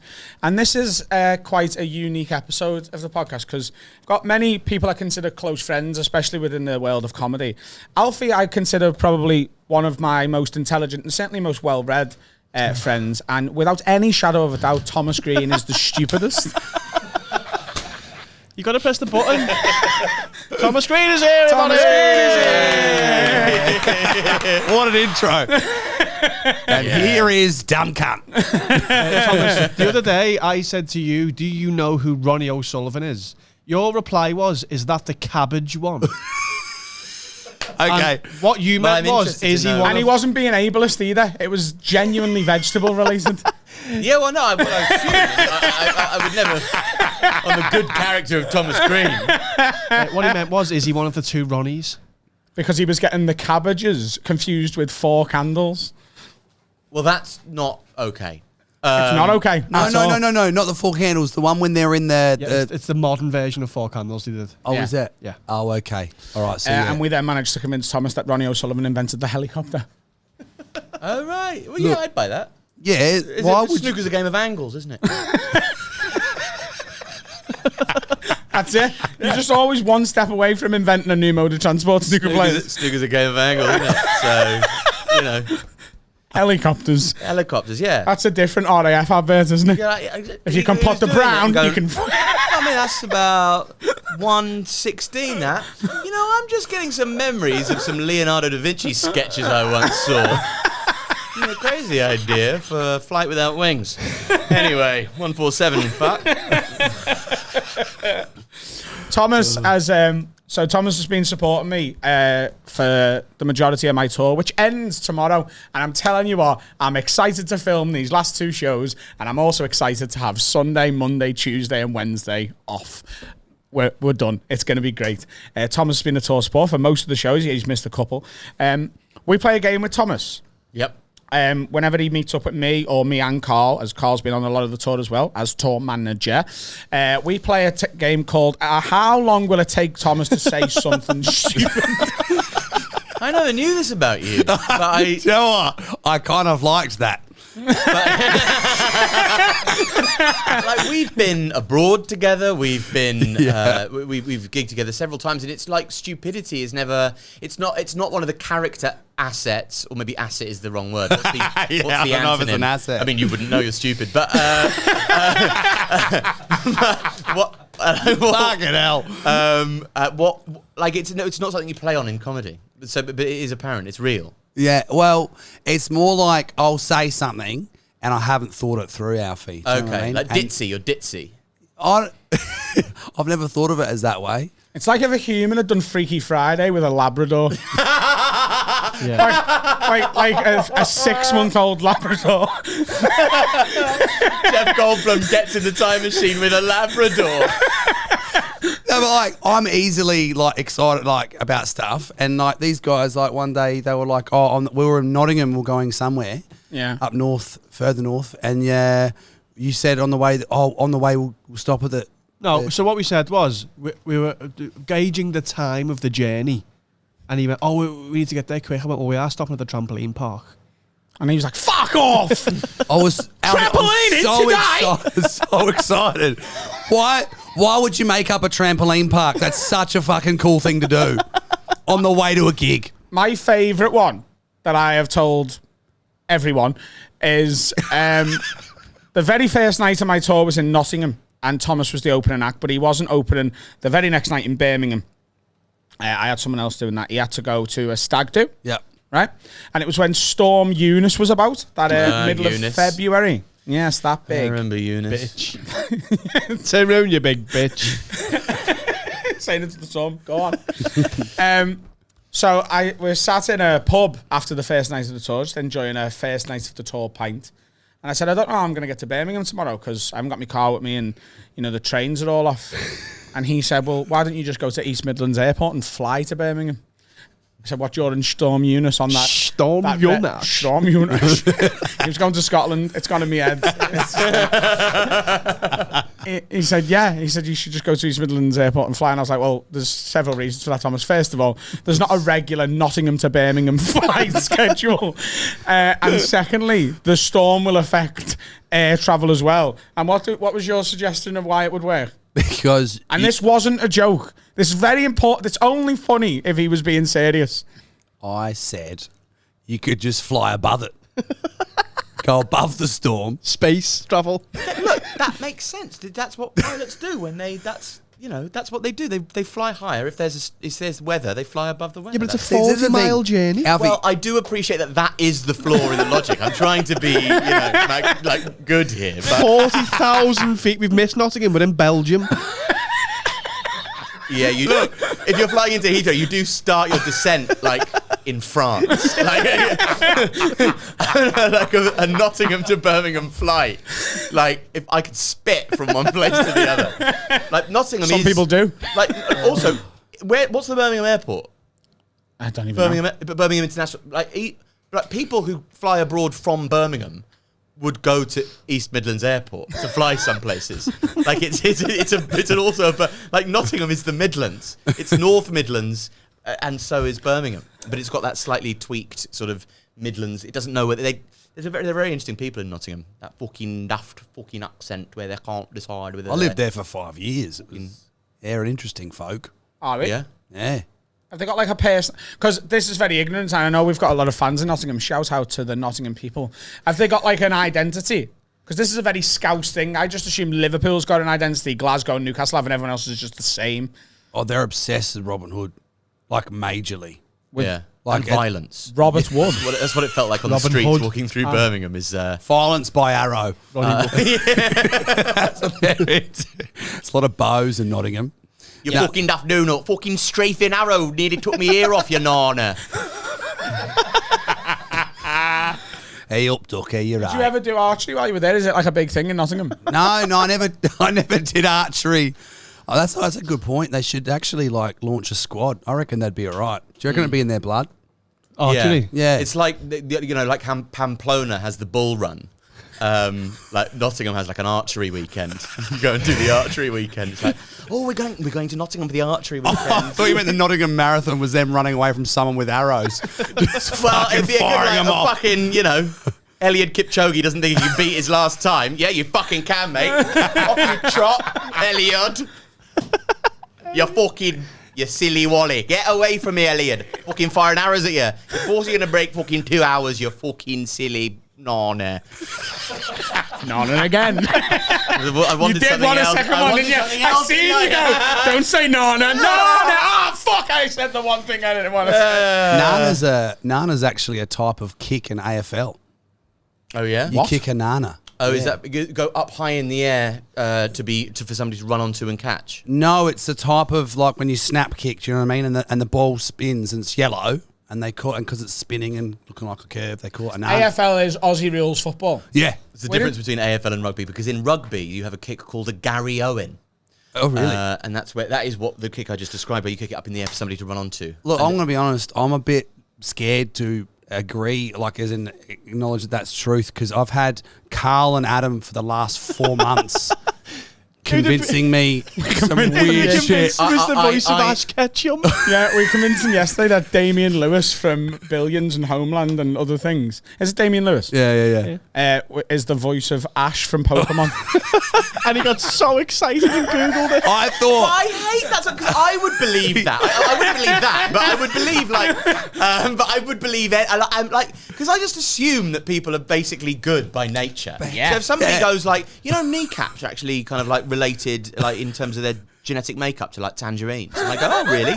Why would you have made that up? What could possibly be in it for you? I just believe It's making him laugh. Making each other laugh. That's what's in it for me. It's me and him dropping Thomas off and being like, he thinks kneecaps are made of tangerines.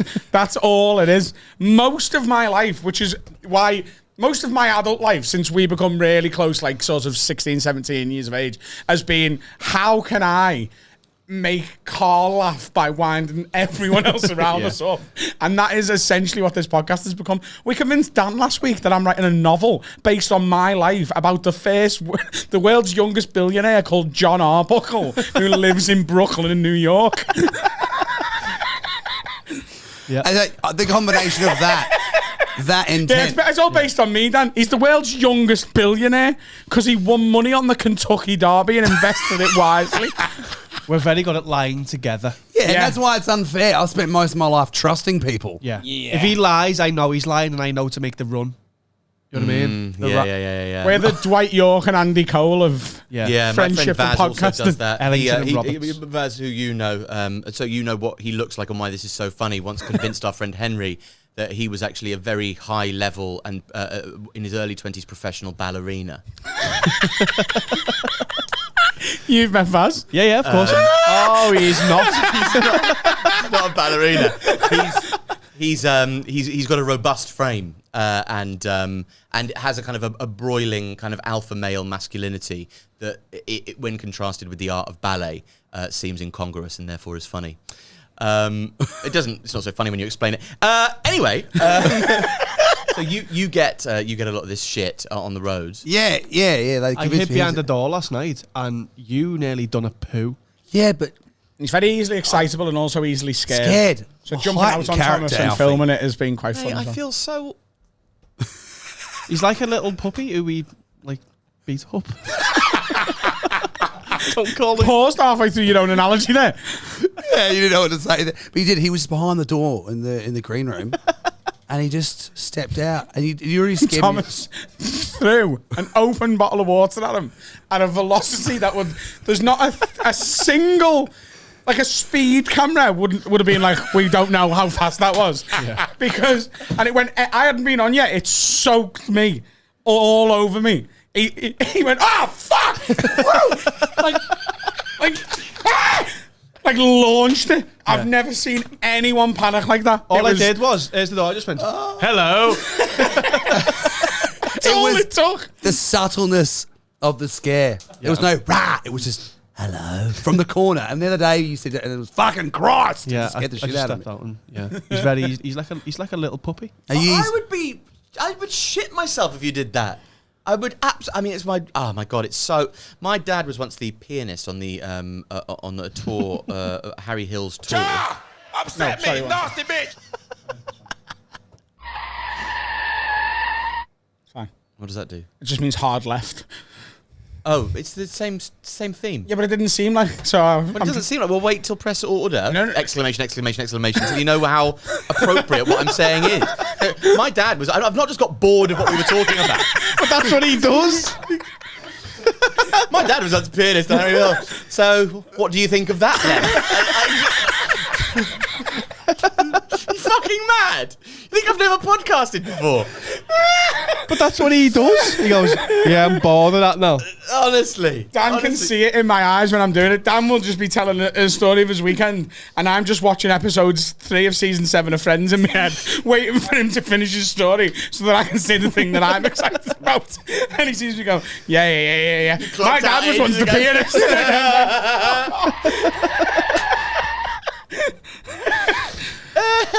Fucking hell. Sorry, tell us about your father. Anyway, the people who played the Badgers in Harry Hill's stage show, the person rather was called Dave Thompson, really good comedian, very good one-liner, and other comedian of other sorts. Anyway, they used to do this to him when they were on tour. Like my dad and the drummer Mark would like go into his dressing room before he got in there, hide behind the shower curtain, and wait there like for 20 minutes, knowing that if like the longer that they were there, they could open. And then like when they opened the shower curtain, he'd like be naked, and then they'd get a fright, and it completely back. Anyway, so that's a little trick if you want to get your cock out. Hope that was thematically appropriate enough for everybody. Get naked. Jesus Christ. Anyway, what do you want to talk about?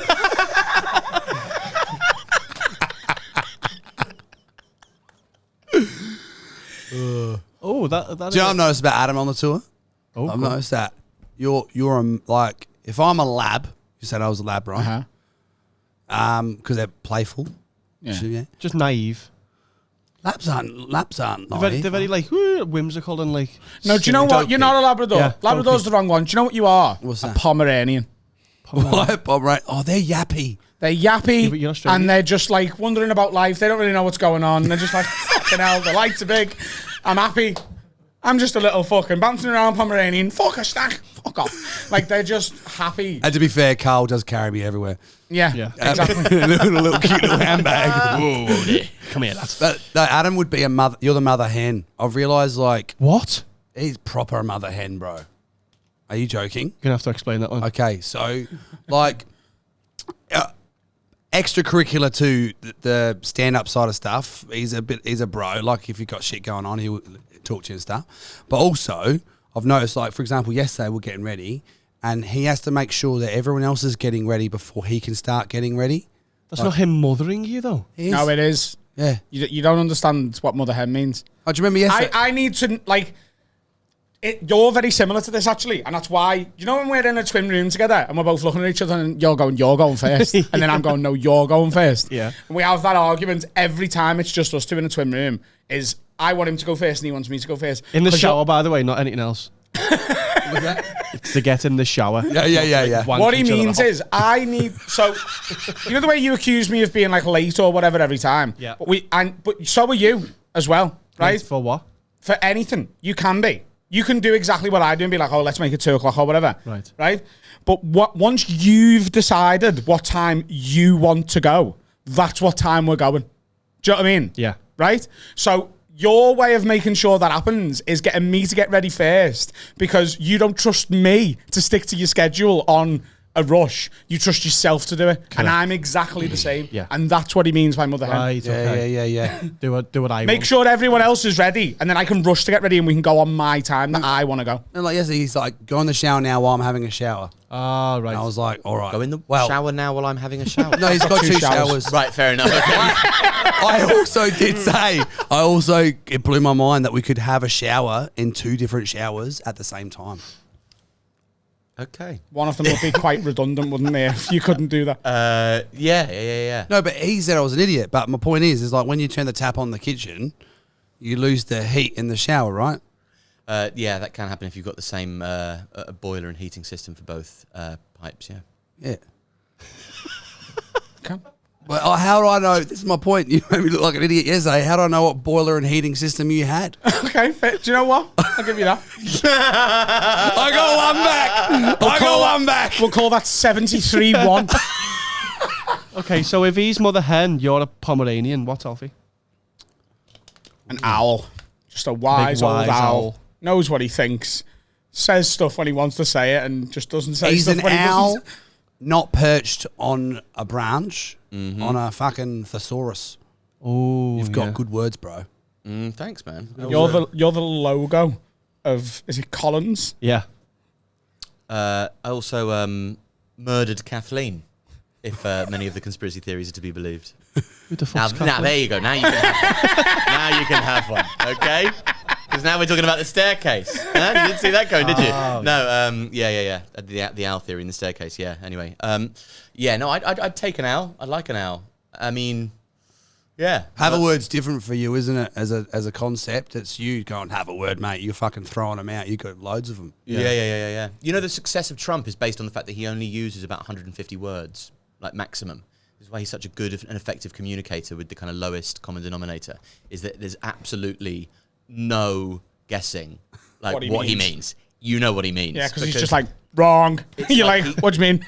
Because you're wrong. If you learn a language, you can pretty much be fluent within 1,000 words. You memorize 1,000 words in the conjugations, like, you know, I eat the apple, I have eaten the apple, I will eat the apple. You can learn a language, learn all those conjugations, and then learn 1,000 words. You can basically piece together any sentence and communicate anything, any feeling or vibe.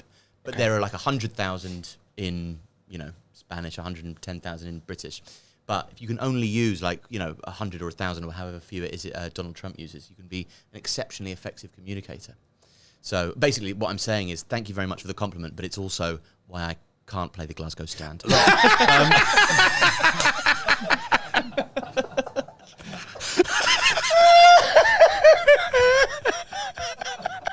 I trailed off at I shouldn't have said the Conjugator. Glasgow stand, by the way. I love the Glasgow stand and I can play it and I am good enough. And they just won't book me because I don't live in Scotland anyway. Shut up. They won't book me. I have to book the venue. I have to book the venue out. Sell it out. We're unionising. Yeah, we're unionising. Don't book us then. But can we hire the venue? Yeah, okay. Here's some people. Cool. What have you been up to today? Because I knew yesterday. So I've got to know you pretty well. You've stayed in my flat quite a lot over the past few months. And what you do is, the day before of a night, you're sort of like me in a way where you're like, do you know what? Tomorrow we're going to get up and get the day started. That's what we're going to do. We're going to get up. Mornings, I hate mornings. Yeah, but of a night you forget what the morning's like. Yeah. So yesterday Thomas was like, do you know what? Even though I'm not on until the second, because he stayed in mine last night. He's like, even though I'm not on until the second half, I think I might just come with you and sit in the cafe and do some work. And I was like, okay, Thomas. And then this morning I woke him up when Carl arrived because I had to load my car full of a PA system. And he walked into the living room and had a full conversation with me and Carl without once opening his right eye. Oh, yeah, that was weird, wasn't it? I noticed that. He was like, yeah, I might get a couple more hours sleep. I nearly pulled you up on it at the time, and I was like, no, wait till 2 p.m. My eye didn't open. Did it not open? No. No, you were literally just you're like, all right, so I'm going to have a fucking few more eyes. You had a hat and underwear on. Yeah, you had a hat and underwear and nothing else. I've never seen that combination of clothing before either. Who goes underwear? Oh, t-shirt next? Absolutely not. Hat. No socks. But don't you... Was that something you made up for the podcast, that you dress from the top down? Yeah, Alfie, I refuse to be held accountable to anything I've said on all 300 episodes of Alpha Word. I'm amazed that you still have anything. I mean, you're a remarkable man, and I adore you. What I used to do is take when I got prescribed Ritalin for my adult ADHD, I used to set an alarm for 5 a.m. Take a Ritalin, and then go back to sleep.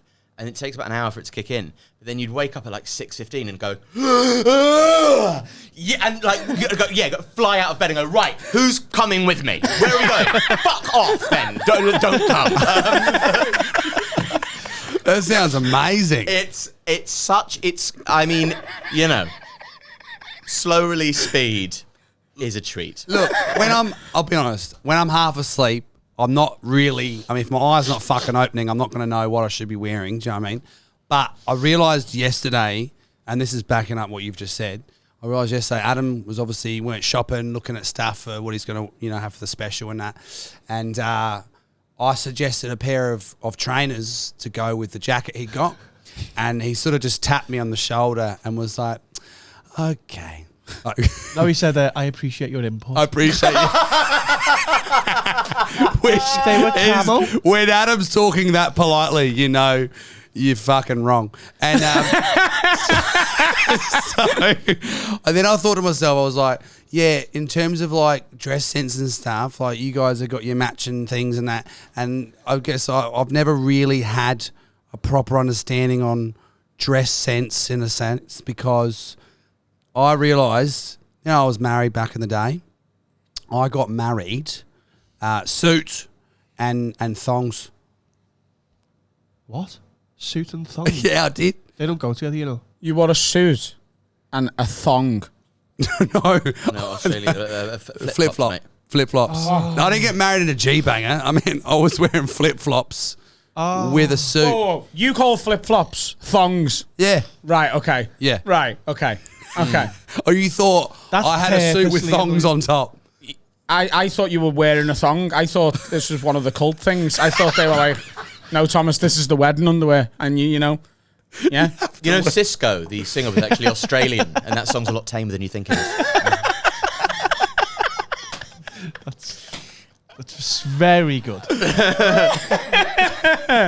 So you Let me see those thongs. I love it when the feet go flick, flack, flack. Oh, baby. Those thongs. We sang that in church. Yes. Yeah, Right. that's a real... You wore flip-flops on your wedding day? Yeah. So I had, the groomsmen all had black flip-flops on, and I had white flip-flops. Yeah. We were all in suits. Which I look back on it now and I realise that was a mistake. I would have, if you'd have told me that, and I was one of your groomsmen, I wouldn't have come to the wedding. Yeah. You know, he didn't go to Paul's because he gave him horrible actual shoes. Yeah. I remember the shoes Paul Smith got his groomsmen for his recent wedding. And bear in mind, he got himself a pair of like 5... Yeah. Whatever, 1,000, 100, I don't know how much they were. They were £1 billion pounds. Gucci shoes. And we were all wearing 6-inch Subway shoes. I know, when he dropped them off to you, like a fucking mad cunt come around the corner, Alfie will know, you've been in Australia, you know, gum nuts. I'm afraid they passed me by. I'm afraid when I was in Australia in your beautiful country, I didn't travel down that little avenue of pleasure. You'll have to inform me what gum nuts are. My vocabulary does not extend to gum nuts. Gum nuts in a gum tree. You've got the gum nuts that hang in the tree. Australia is make-believe in it. I mean, you know, they've got an animal over there called bin chickens. Which sounds so scouse, don't they? Fucking bin chickens. With a stupid beak gnawing at all me fucking... It sounds like a euphemism for tits to me. Bin chicken. Look at the bin chickens on it. Amazing how in a couple of episodes you go from quinoa to bin chickens. Fucking... Australia is make-believe. Here's a goddamn bin chickens, Gail. Say that last sentence again. In the gum tree, they've got the gum nuts. Yeah, in the gum. Yeah. That's gum where trees. gum comes from. Gum boots, chewing gum. Gum nuts. But now that he's gum nuts. I think they're trying to do to us what we do to Thomas. Yeah. No. But we're being legit. Are we? Yeah, because you know when you're in Australia. Is this one of them? You know in Australia they have the light switch licking competition, don't they? And everybody, when they're crossing the road, they make the sound of the beeping thing themselves. And in Australia, I'm just making loads. I can't do it because my voice is Yeah. The light switch licking competition. Right, what's gum nuts and what has it got to do with Paul's shoes? The bit that was dangling on top of the shoe just looks like gum nut. That was all. They were... What are 6-inch Subway shoes? Right, do you know the sandwich shop Subway? Yeah. Imagine if on my wedding day I was like, Alfie, I'd love you to be one of my groomsmen. And you were like, great. And then you were like, right, so what are we wearing? And I was like, well, here's the suit and here's your shoe. It's made out of you've only given him one. Italian Subway bread. Oh, okay. I thought you meant the shoes that they wore in Subway. And I was thinking, well, the restaurant is really designed so that you don't get to see their feet too often. No, imagine half... like one of the bread loaves. Yeah. Okay. I was wearing a pair of Italian herbs and cheese. Yeah. Whilst hosting Paul Smith's wedding. Right. And to the point where he put them in... Someone said in the groomsmen WhatsApp group that was set up months before the wedding, someone was like, I haven't picked my shoes up yet. I still need to do them. And I said, no, you don't. It'd be much better for you if you fail to pick those shoes up before the wedding and bring some separate shoes. And then I thought about buying myself some those shoes until I realised every other groomsman was wearing them, apart from Danny McLaughlin, who flat out refused to wear them. What did he wear? I'm not wearing. He wore a pair of dunks. Did he? What did Paul say? Paul didn't give a fuck. So you could have worn what you wanted. I could have worn what I wanted, but then I didn't want to look like the dick. Should have brought him with you and just changed halfway through. Like a young woman on a night out. Yes. Flat shoes in the handbag. Did you wear socks with those gum boot things? Yes, I did. You did? Okay. I did. Why did you wear wanna see these flip-flops on your things. wedding day?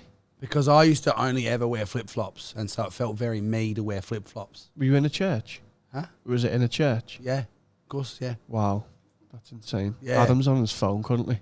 You can just cut this out. I'm just getting the picture up to show Alfie the shoes so that he's got full context of what they look like. I need to show you the poster I designed for you as well. Oh, My God, you did. I've been trying to learn Photoshop, so I was just experimenting with posters for different comedians, and I don't actually have a picture of You them. chose one for me. I mocked up a poster for you. You're more than welcome to use it if you want. Have you ever been a groomsman at a wedding? Have you ever been involved in a wedding party? Yeah. Just recently, I was best man. Yeah? Yeah. Did you do a speech? Yeah. Yeah? Smash it. Yeah. Did you feel any sort of pressure being a comic doing a speech? Because I always think if I ever get married, it'll be Carl. And he's going to have to do a best man speech in a room that's going to have quite a lot of comics in. Yes, the problem is that the father of the bride went up before me, knew I'm a comic, and he kept making his dad jokes and stuff, like they do, and then going, oh, well, I've never opened for a comedian, that sort of stuff. And then there was this expectation in the room, and I was like, what happened was, because they're all from a place called Thirsk in Yorkshire, and I roasted Thirsk, and for the most part it went well, but then there was an old lady who was like, I've lived in Thirsk for 80 years. It's really lovely. She was actually really offended that I'd ripped into Thirsk, even though I ripped into everyone. Did you say shut up, bitch? Huh? Oh, no, I didn't hear her. It was after. Oh, right. But no, like, there is an expectation you be funny, but I kind of just talked about him and kept it casual, but just roasted where they're all from. Do you know what I mean? Have you ever had to do it? At last minute, I emceed my friend Luke's wedding. Yeah. Yeah. I think because I hadn't prepared anything, and it was all I was introducing the speakers, and then somebody mentioned his grandma, who was called Granny Barbados, who they called Granny Barbados to delineate between her and his other grandma, who wasn't from Barbados. So there was Granny, who was just. I mean, she might have, I don't know where she was from, but you're not going to say, like, you know, Mexico. Granny Froome. Especially Froome because a she's real from Mexico. place? Is Froome a real place? Froome is in Somerset, yeah. It's actually a very artsy young town. You know, it's nice. It's where I got my first ever paid gig. Froome. Anyway, and yeah, I think I said something about Granny Barbados, and then and it turned out, she was recently dead or died. That sounds a more sensitive word to use than dead, doesn't it? And then Luke's father said, if you carry on Granny Barbados, if you carry on like this, you might end up meeting her. And I went, okay. Sorry, did you just threaten to kill me at your son's wedding? My Glaswegian nan, Nanny Glasgow. Yeah. She threatened me at my other nan's a funeral. What? That's good. That's like, you know, To kill me, yeah. to kill for you. real. Yeah, for real. So Oh, I thought you meant that the grandmas threatened each other. no, when I was One of the other grandmas couldn't threaten her because she was dead. in fact deceased. she was in the fucking coffin. Okay. She didn't knock fucking off. It wasn't like a joint murder funeral. It was like, right, we're going to kill you in a minute. Have you got any last words? Yeah, that bitch over there. I've never liked your son. Yeah, it was at the I was 8 years old and my nan, grand. Right. Okay. What? What? You were 8 years old and your grandmother threatened to kill you at Yeah. your other grandmother's wedding, funeral. Funeral. Yeah, well, not the wedding. Fuck, I haven't been around that long. Yeah, no. So it was open car. So my gran is the Aussie one, and nan is the Glasgow Where's one. the funeral taking place? In Adelaide, Yeah. in a funeral home. Sure, I know that much. Yeah. Okay. And What we do we get Look. in Costco? Weirdly, there was a sale on. we went to And, Habitat, placed her down on one of the sofas. We're not buying it. She's just having a rest. She's dead. Quickly. Alfie, I'm losing you, bro. You're joining forces with these two cunts. See how easy it is? I can see it, that twinkle in his fucking owl eye. She's looking at me going, ooh. So we're in the funeral home.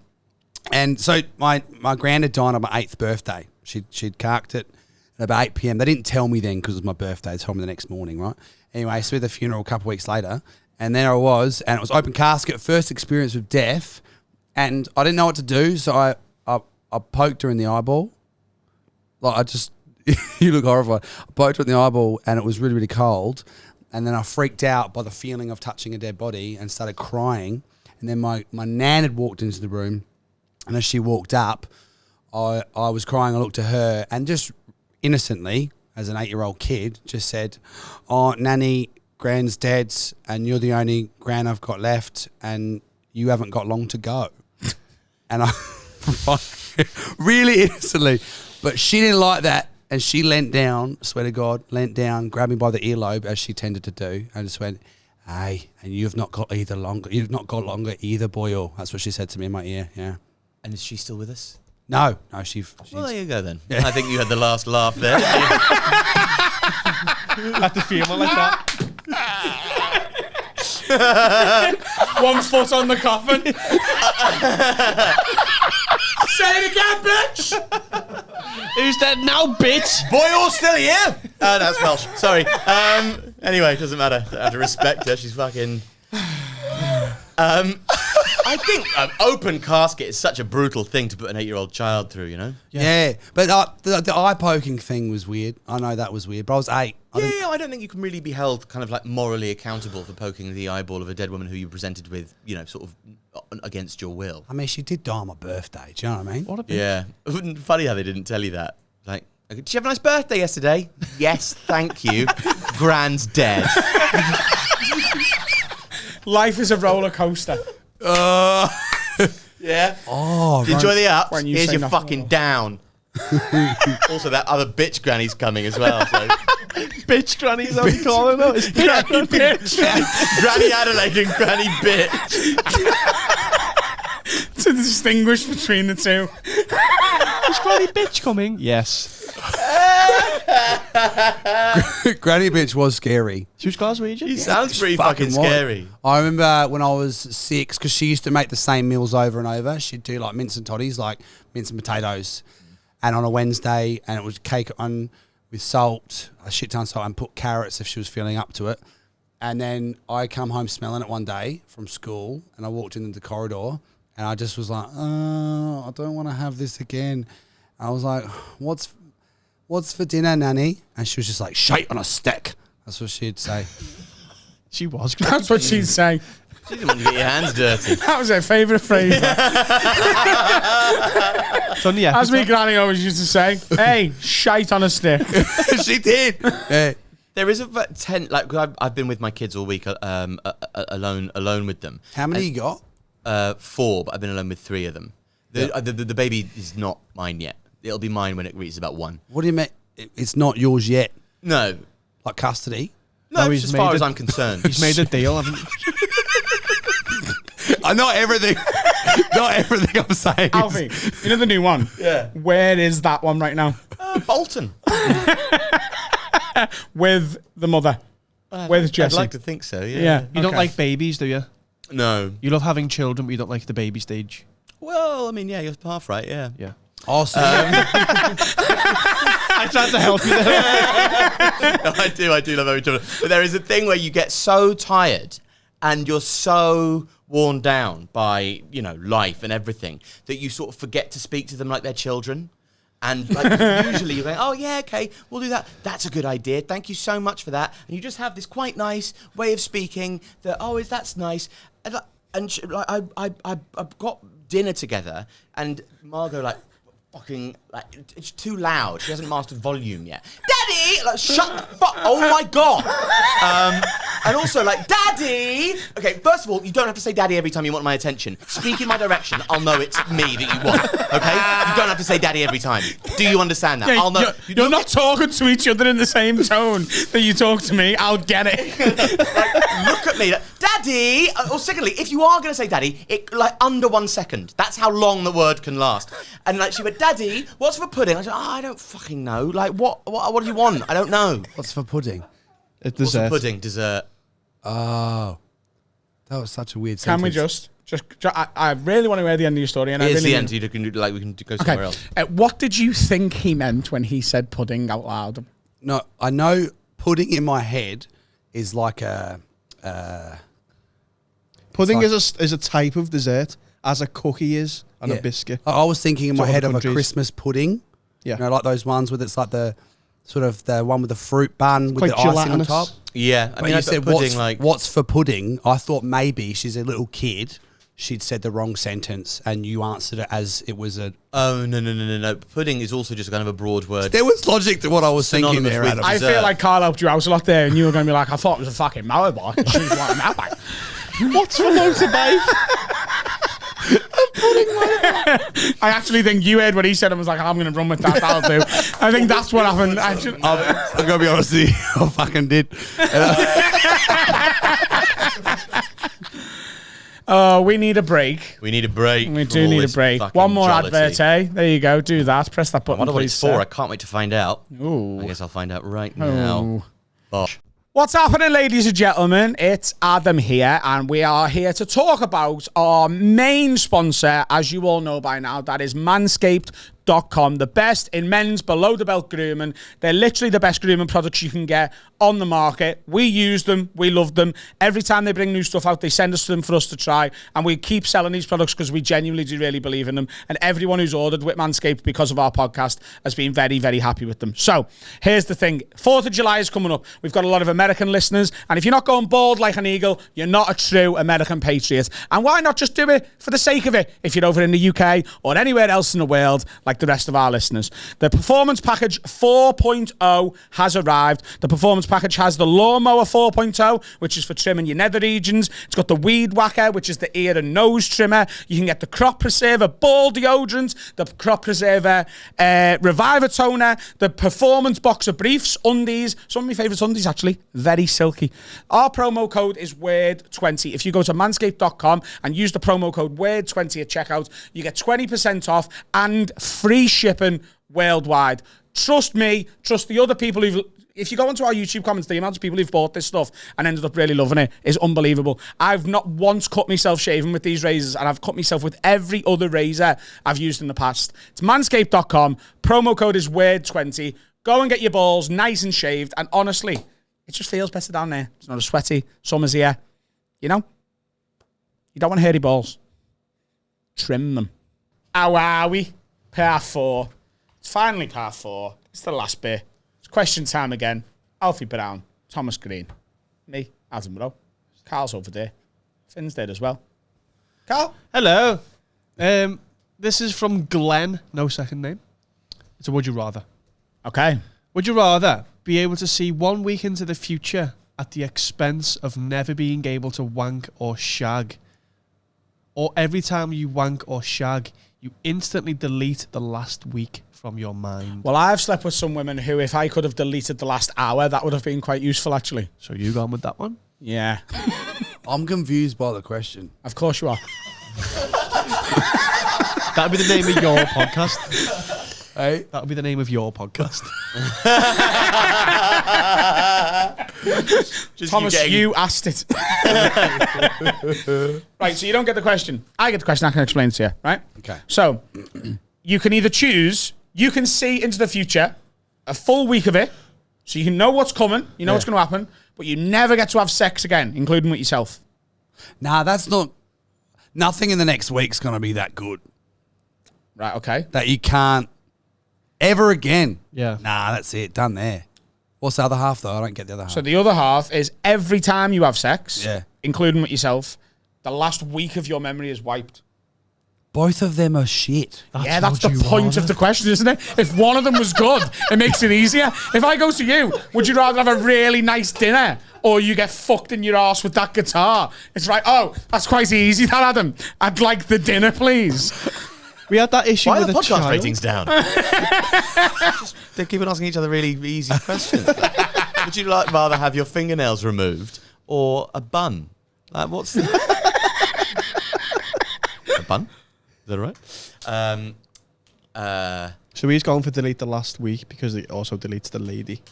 Well, I think essentially in both situations you're not coming. You're either not coming because you're not coming, or you're not coming because you can't remember having come, so it's essentially you've not come. So you might as well be able to look at the weekend, put some cracking accumulators on, and live the life of luxury, albeit without ever having, an orgasm. I would add to this, though. I would add to this, and this is just me extrapolating data from a limited, question. I would say that you still have the urge to fucking. Yeah, of course you are. Yeah. Yeah. Oh. So I'm surely would just. First of all, there must be something like priests. Well, the priests who don't fuck, but they do. But they, yeah, the ones who don't. I don't think there's been a single priest in the history of time that has ever held that vow. Like monks, though, they must just come in their sleep. You ever had a wet dream? Yeah. Oh, so yeah. You'd surely, in this question, in the framework of this question, a wet dream would be acceptable. So your balls wouldn't just kind of burst, would they? You wouldn't die because you don't wank. Fuck, that got brutal. Yeah.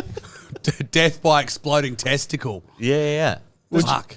I don't even believe there's ever been a monk who's ever not just had a little sly one. I genuinely think they're all liars. Yeah, 100%. I don't believe any of them. A sly one. I honestly reckon... I reckon there's fine print of the Bible or something that the priests know about, where it's there's a certain cupboard you go into and God's not looking. I think it's all quite fine print. You said you've had sex you wish you could have forgotten. Yeah, I've had a wank I've wished I forgot. Oh, yeah. Yeah. Bad wank. It was it was an embarrassing one. Okay. For who, you? Yeah. Nice.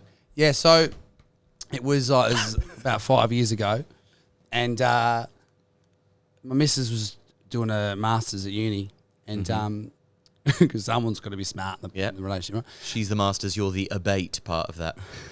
The what? Masturbate. What? That was very good. That was really good, Alfie. See what I mean? I had no idea. We were finding this in Amsterdam. Where were we? Well, we got a story about Amsterdam. What do you want to do first? Well, let's finish. Thomas gets distracted by everything. Okay. So let's finish the story he's Sorry, started first. that was my fault. No, it's absolutely fine. That's what podcasting is. Yeah, sure. Shut. Bless you. Oh, fucking hell. So I made dinner and I sort of set up like a romantic evening in the front lounge room bit in Nottingham when we were living there, and she was up in the loft working away. And she came down to have dinner, but then she took the dinner up, and I poured a wine and all this. I thought it was going to be really lovely. And then she's like, I got to keep going. I was like, okay, cool. So she went back up, and that was it. She was eating up there and doing her master stuff, dissertation or whatever. And I was sat there, and I had the meal, and I had some wine, and I was still feeling like romantic. And so then I put candles out. There was candles in the living room and stuff as well. And so then I decided to this is when the PS4 was connected to the TV and you could access the internet on your PS4. Yep. So on the TV I'd accessed, some porn. And I was sitting there having a lovely time, but I was like, oh, this is taking a while because it's a bit hard to navigate with a controller. So then I got my laptop. Oh, by the way, this is also when PS4, you've got your headset. So I've got like fucking surround sound. It was unreal. And then I thought, no, do you know what? I need to pause. Whoa. You did headset, but then you also said surround sound, and they're very different things. Surround sound. Headsets come with like 7.1, don't they? No, headsets are headsets. Surround sound means you've got speakers all around your living room blaring porn out. Finn's nodding. Surround sound. Surround sound headphones. Oh, my issue was 73-2. No, my issue was there was a lady in the house and you headphoned a wank. That's where my brain went. Yeah. Hang about, so Spud. What are you up to there? So she was up in the loft and honestly was like 22 hours a day working her ass off, and so but I was conscious of that, mate. That's why I got the laptop out to go to the go-to clip to just get it done, Mm-hmm. And then while that was happening. I now obviously wasn't wearing much, just my hat, and the light came on in the room, and I just froze, and I looked up, and I realised she's walked in and seen me there with TV porn, laptop porn, half naked, candles. And a half-eaten dinner and a glass of wine on my own. And I, honestly, my life flashed before my eyes. And she did the most British thing ever. She just looked at me and went, oh, sorry. And walked and left the room, left me to it. And then about 5 minutes later, she came back in and she's like, you had two going at the same time. And I was like, yeah. She goes, all right. And so I'm just going to go work on my dissertation. She's a remarkably modern woman. Did you finish? Did you finish? To be honest, to be honest with you, I was really scared because I'd gone from, that fear of I've talked about it before, of wanking being bad. And why? Then I've got caught. Might be new viewers. Why was wanking bad? Because I grew up in that really constricted, hardcore religious environment. I thought wanking was bad. So getting caught it was always a very private thing. But being caught. When the life airs come on, did you think it was God? I thought it was such a. I thought I was coming so hard I was transcending. The light came on. For a couple of things about the story. Okay. First of all, you said that the mood took you to masturbate because you were feeling romantic. Yeah. Right. Well, you know what I mean. I had a couple of wines and I was. Did she not know that you'd prepared her a meal? She did, but honestly, like, you know, She just went, I've got to stay upstairs. I'm gonna eat it. You sort yourself out, and you took it to the nth degree. literally to the nth. Right. I just wanted to use that word. You also said go-to clip. Yeah. Foreign concept to me. You have a go-to clip to if you're being too tardy in the We've all got a favourite one. Yeah. The one where you need to get it out done quick, you go to your favourite one. No. What do You don't have like a favourite little just like top 3? No, maybe. I mean, like, I don't know. Like, You've Sexy never from watched Blue one. is the warmest colour. I've watched that a few times. Now, I've got certain like porn videos that I know every fucking inch of it, so that my brain works faster than the video does. So I start watching them like, and then I know what's coming there, and then it's done. That is actually so fucking I can see why romance came into it. Happy Valentine's Day. A romance one. Get yourself a favourite. I mean, I've got like, but it's for me, like, rotation, variety really is the. Yeah, but this is like the break A league glass. cup wank. No, but Get the kids in. yeah, David and Go porn. The niche one, sorry. Very. Could I have a break glass if need to come? No, because it's always the thing that's the hottest is the variety of it. Wait, so you like the surprise? You don't know what's coming up. Well, it has to be different. I've watched some porn that is like mad because. What, like angry porn? No. I mean like bonkers, like like mad as a March hare mad. I don't mean angry. Well, sometimes it's angry. I watched some fucking mad porn. They're just really fuming that they're in that.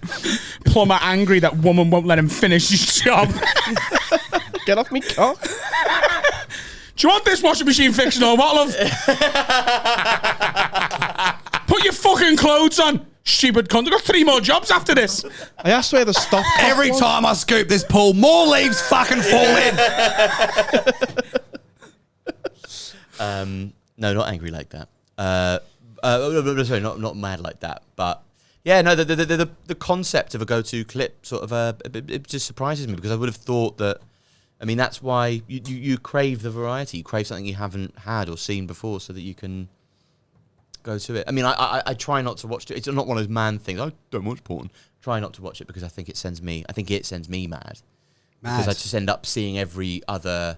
I end up looking at every female through the prism of the porn that I've watched, and it makes it quite hard to have adult conversations.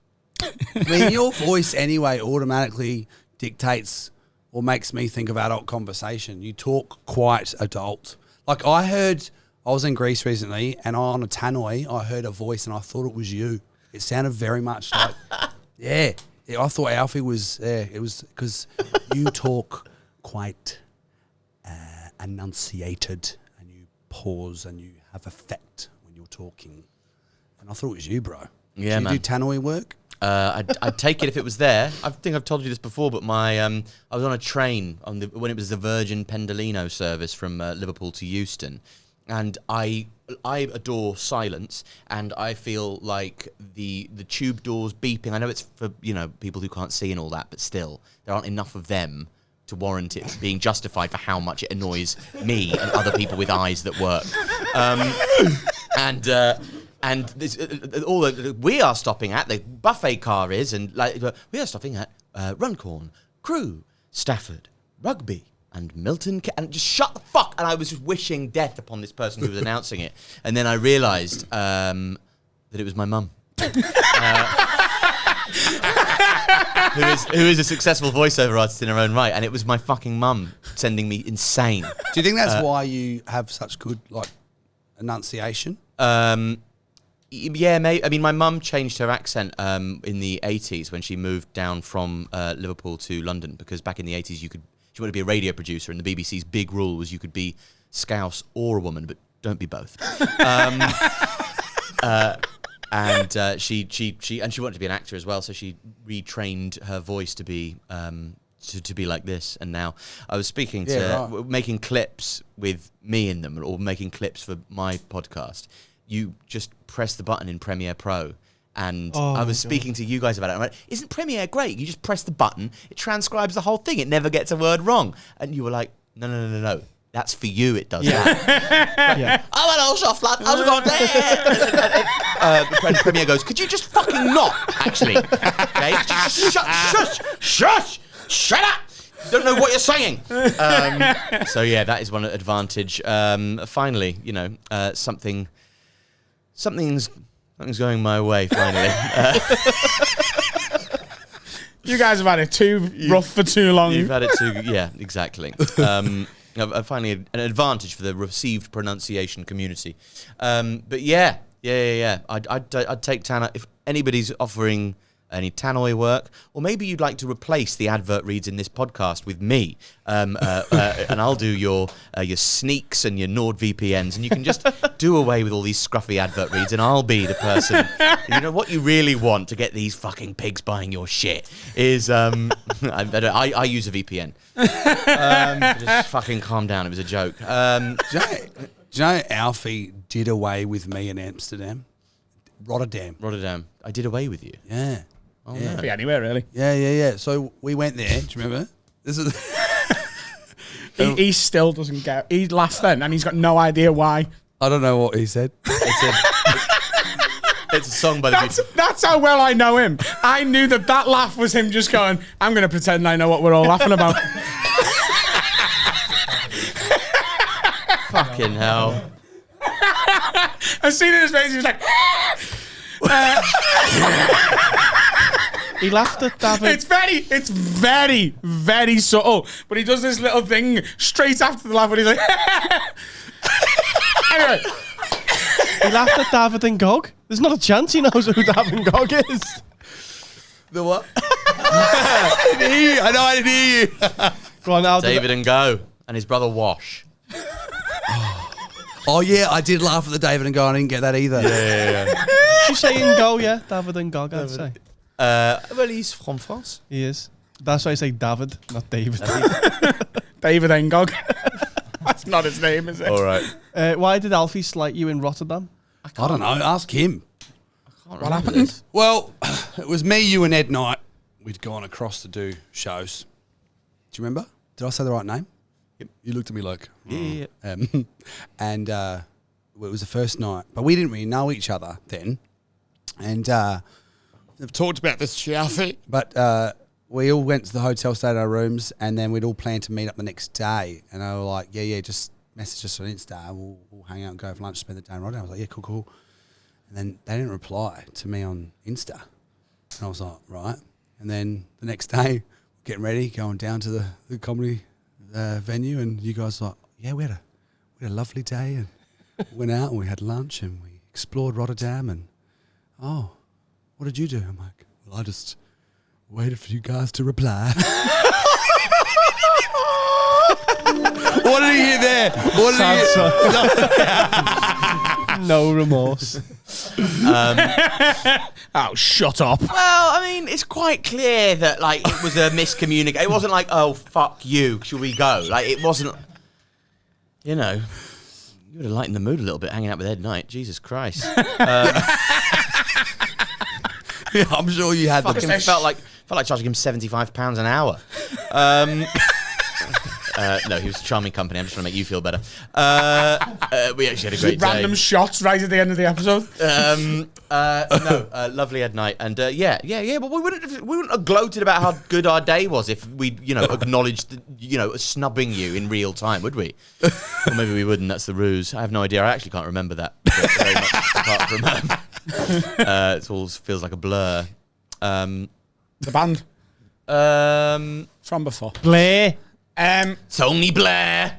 Ladies and gentlemen, that brings us towards the end of today's podcast. We've had a wonderful time. Thomas, will you just please, before I plug a couple of things, tell everyone where they can find you?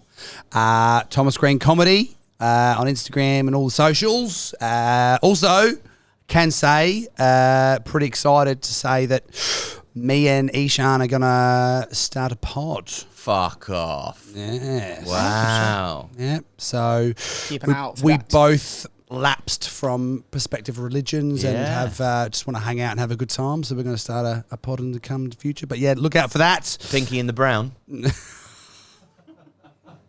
That's a good podcast title, right? Like the cartoon? Yeah. Like, yeah, of course, like the cartoon. I'm not just saying. Oh they're my different God, that races. is me. Oh God, come on! But right, North. The same thing we do every night, Pinky. Try to take over the world. I've got details on my phone that I need to plug. Is that okay with you? Yeah, that sounds great. What is it called? At the moment, I think the working title is Lapsed. Nice. Yes. I love it. Keep an eye out for that. We've had co-host Alfie Brown today. If you would like to see me and Alfie both do stand-up at the exact same night, on July the 14th in Derby, Yes. we're doing a gig for Just the Tonic. You can get tickets at justthetonic.com. I think it is, but if you Google Just the Tonic Comedy, that will come up. Come and see us. I promised them I would give that a little plug. And seeing as we're both here, that makes a lot of sense. So please come and see us do that. Alfie, you have a podcast and you have social medias. And why don't you tell everyone where the fuck they can find all of that? I got two of the fucking things. All right. One is called the Alfie Brown Show that I'll be relaunching on Monday, which is the day that this comes out. Yes. If you're a civvy. So I'm doing episode every weekday next week. So I'm just trying to kind of redo what I do there. An F1, Formula One podcast. Yes. With Josh Weller. And those are my podcasts. Alfie Brown Comedian or AB Comedian on Twitter. Please seek me out and give me your care and attention. Wonderful. We will go to Finn very shortly for our song of the week. Obviously, if you're on YouTube, you don't get the song because we'll get struck by copyright, and we don't want that. But if you are an audio listener, you get some music. We do have some tickets left still for the Arena show, Friday the 9th of December, the M&S Bank Arena in Liverpool. How exciting. gigsandtours.com or ticketquarter.co.uk. There are still some tickets left. All of the floor seats are sold out and the majority of the lower level, but there is still some in the upper echelons, but there isn't a bad seat in the house, so please go and get them. I'm not on tour anymore. Fuck you. You can't come. Dan Nightingale, my regular co-host, will be in the autumn, so you can get them at dannightingale.com. He's also previewing that tour at danspreviews.com. There's still some of them left. And also, we have a little bit of exciting news in that we're going to be filming a short thing with Alfie in July. We'll give you full details of that soon on how you can get tickets to come and watch us film it, and also where you can watch it when it comes out, but we're quite excited about that. I'm very excited about it. It's going to be great. Yes. Finley, do you have any music, please? Yes, this week's song of the week is by Craig Lee and the Humblebees. It's very 60s inspired, very Beatlesy. It's called King for the Day. And then my single's coming out next Friday. I Think I Do. You can pre-save that wherever. Wonderful stuff. Thank you very much as always for listening. Download them. Please tell your friends about it. And do us a favour, our Instagram account's had a bit of a fucking nightmare this week. So can you go to @HaveAwayPod on Instagram and just like every post that you haven't already, and it'll just push us back up the algorithms because that was a bit of a pain in the ass. Okay. Bye, mate. See you later, mate. Bye, everybody. Bye, mate. Want a bottle of water, mate?